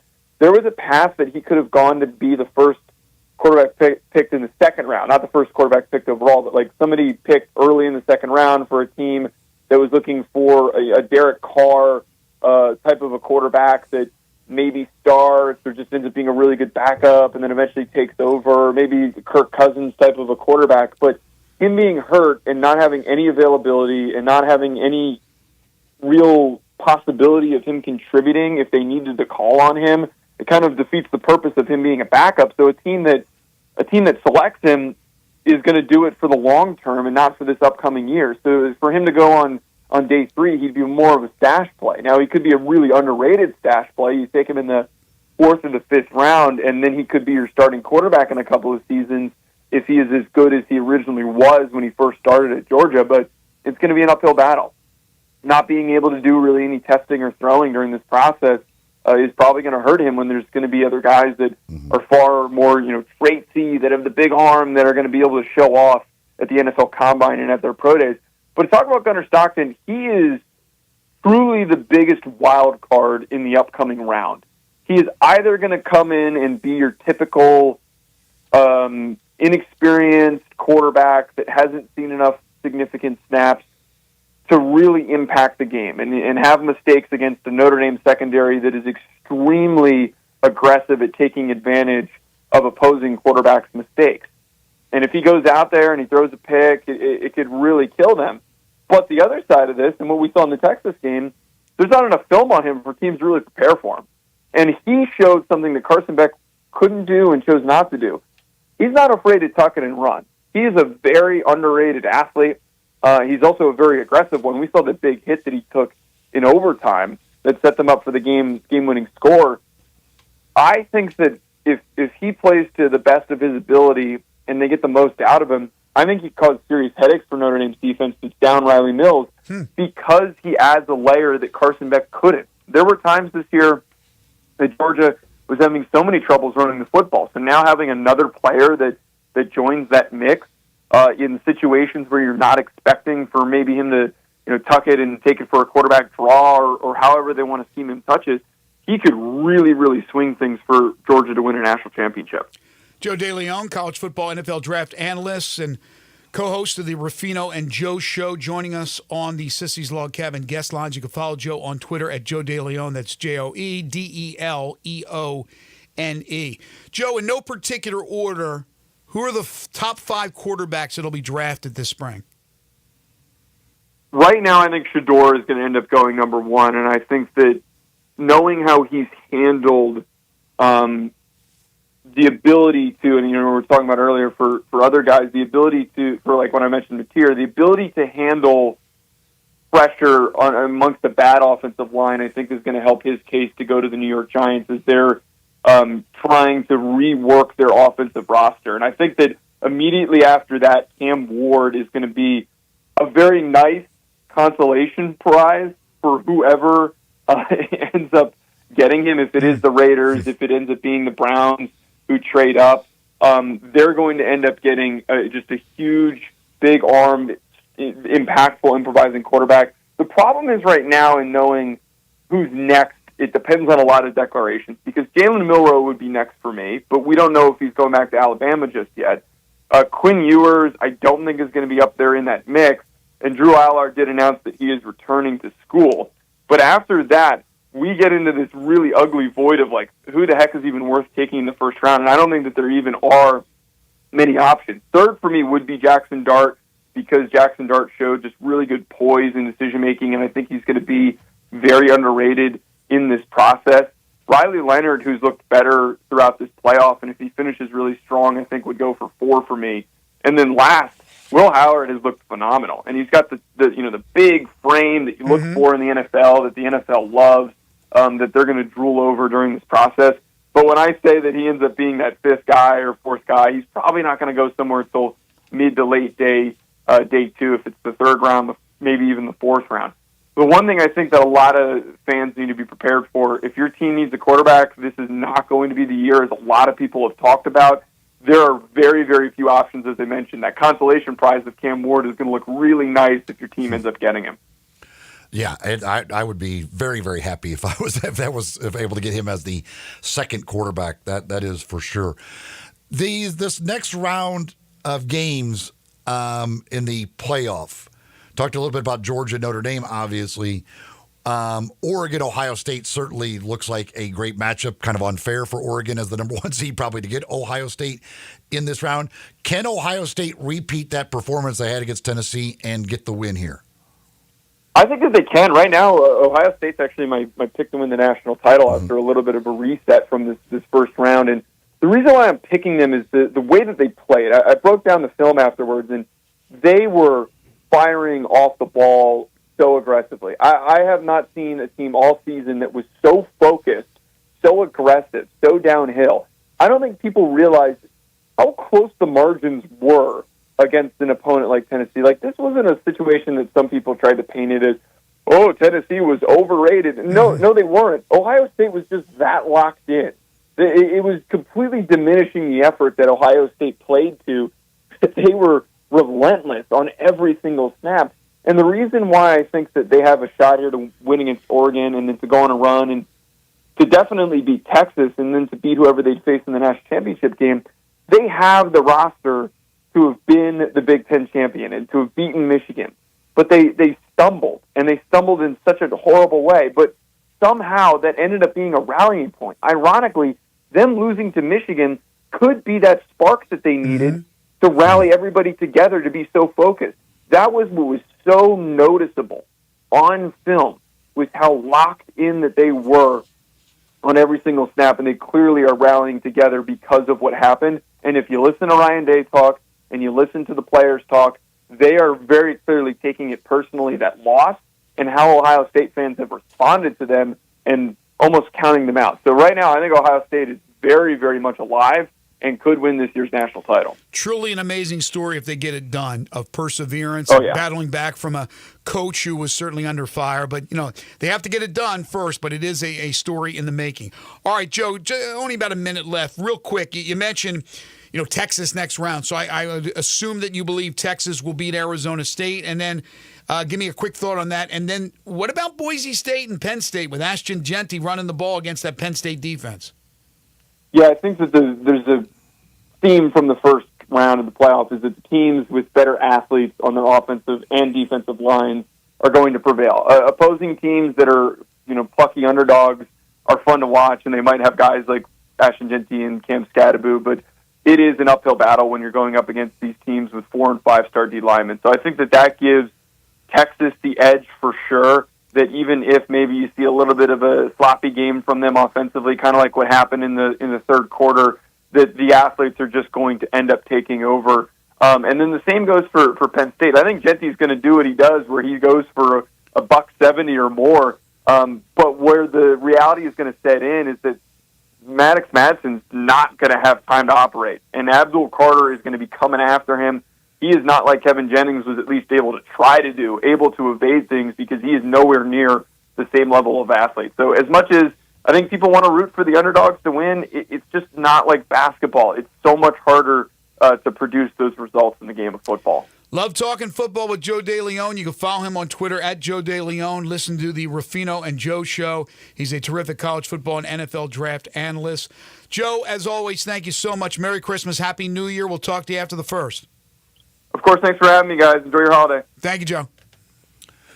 Last week, I was over at Elwood Shack. I was at the original Elwood Shack, the one at 4523 Summer Avenue, right there, the Lowe's parking lot at Summer and Perkins. Of course, they've got the other location now at 4040 Park Avenue. It was funny, I was in line, two people in front of me. One of the people asked the other person, hey, what are you going to get? And the guy said, I don't know. There's so many great options. People behind me, same question. I don't know. What are you going to get? I said, I don't know. There's too many good options to choose from. That's the thing at Elwood Shack. You look at their menu. It's unbelievable. I was looking at it. They have 10 different hot dogs, 10 different burgers. They've got 8 different pizzas, and then plus all the other sandwiches and the barbecue and all of the other things that they've got on the menu. And it's all absolutely delicious. That's why I end up always going back to my staples there. Last week I had the Philly brisket wrap, which is just absolutely amazing. I think they make the best brisket in town over at Elwood Shack. But breakfast, or for lunch and dinner, and so many great options. But there's also great options for breakfast. They do serve breakfast daily at Elwood Shack from 7 a.m. until 10:30 on Monday through Saturday. On Sundays, they open up at 8 a.m. Saturday and Sunday, they got a special brunch menu as well from 9 until 3.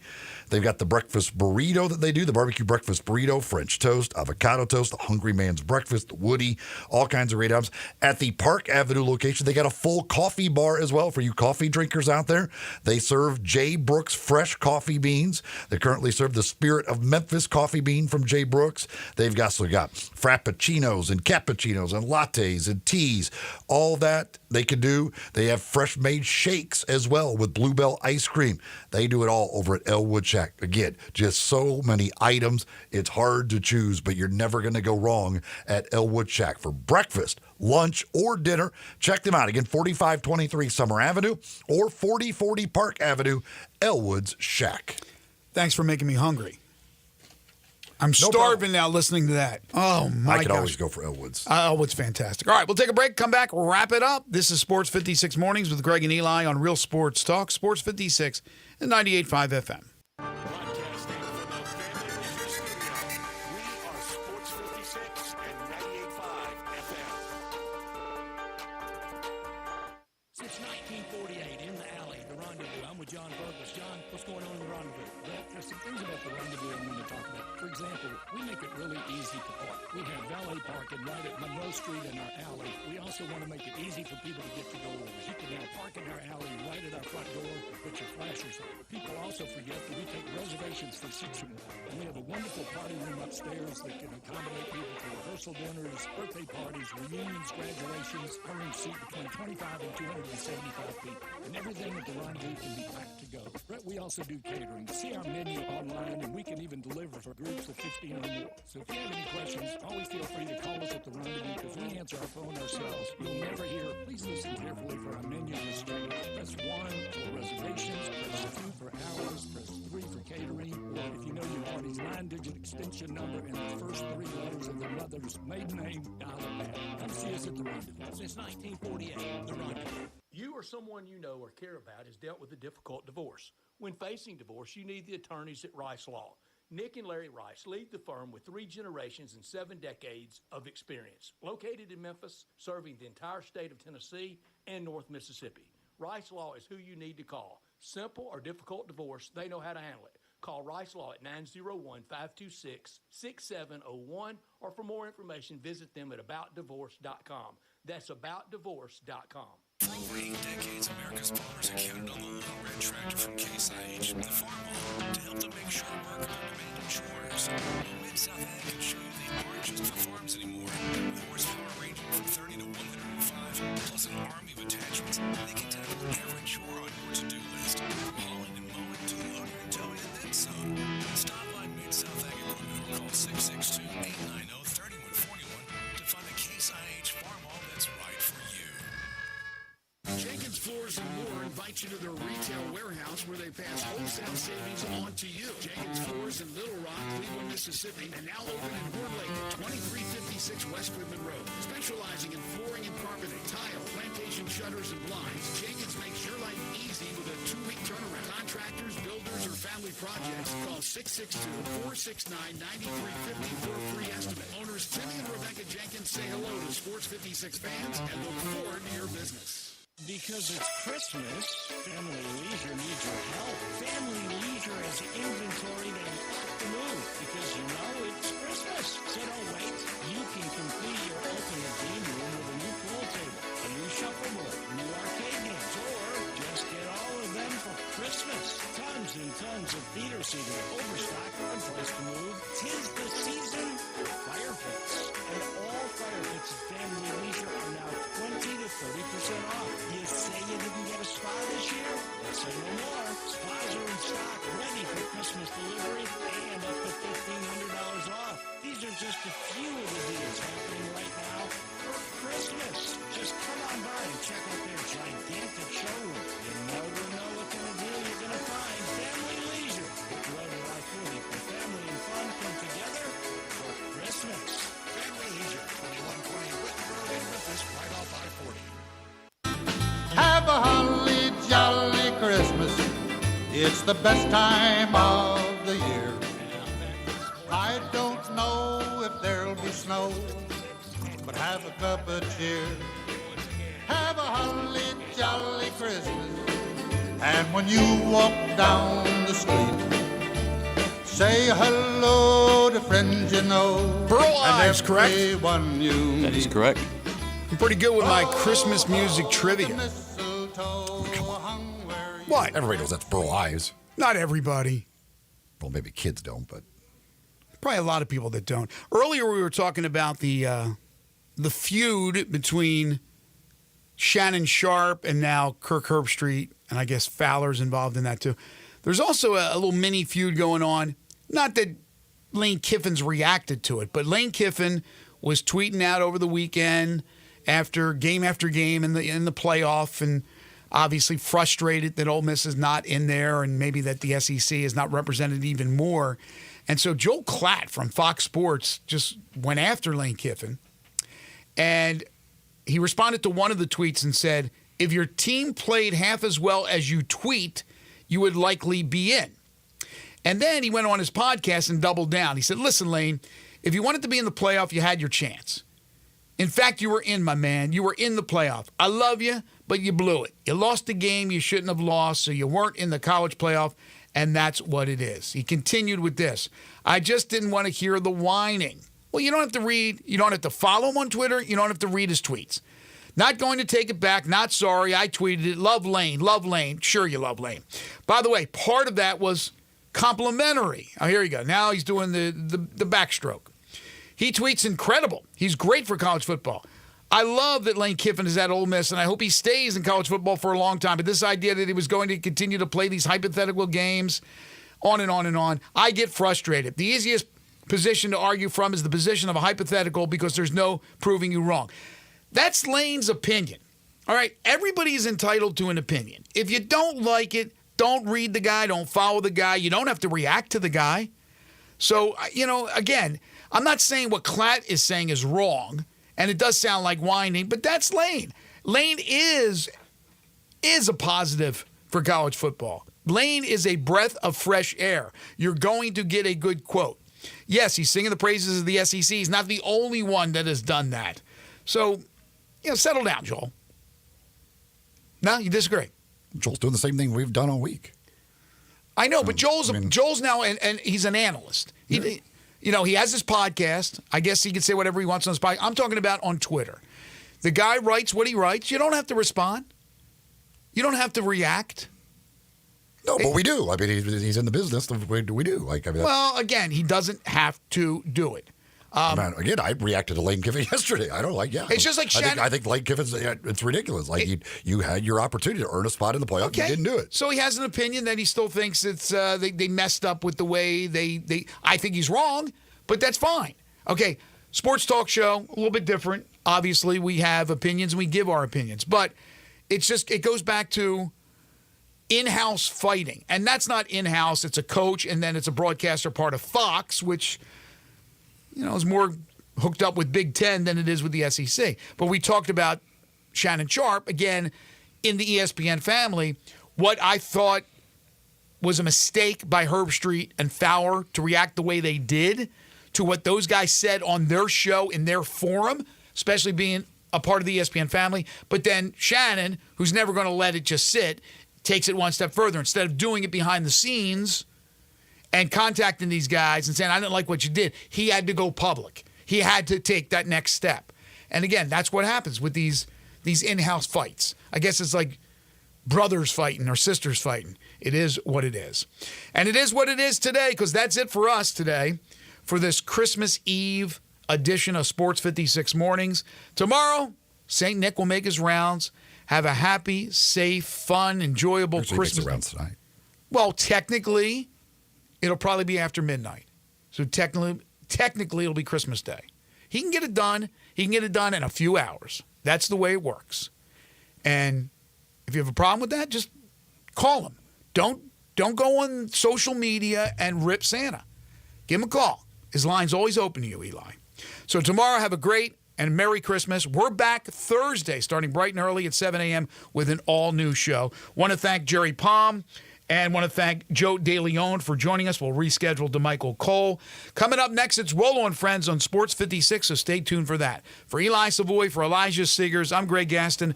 Merry Christmas, everybody.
Join us celebrating 26 years of Napa Cafe. Hi, I'm Glenda Hastings, owner of Napa Cafe, and I'm inviting you over for dinner. Treat yourself tonight with a delightful dinner of scrumptious combinations, fresh salads, homemade soups, or maybe start with an appetizer, like our baked Dungeness crab dip with manchego cheese, lemon, garlic, and French baguette toast. Drift into one of our fresh seafood dishes, like the caramelized sea scallops with curry beurre blanc, black forbidden rice, and Thai mango salad. Or our ancho honey glazed salmon with creamy black bean puree, avocado pico de gallo, and jalapeno crema. Maybe you're looking for something cozy and comforting, like our Duroc pork chop with apple brandy demi-glaze and blue cheese bacon mashed potatoes. We have something for everyone. Napa Cafe, open Wednesday through Saturday for dinner starting at 5 o'clock. For reservations, visit our website at napacafe.com. Come join us as we celebrate 26 years of Napa Cafe.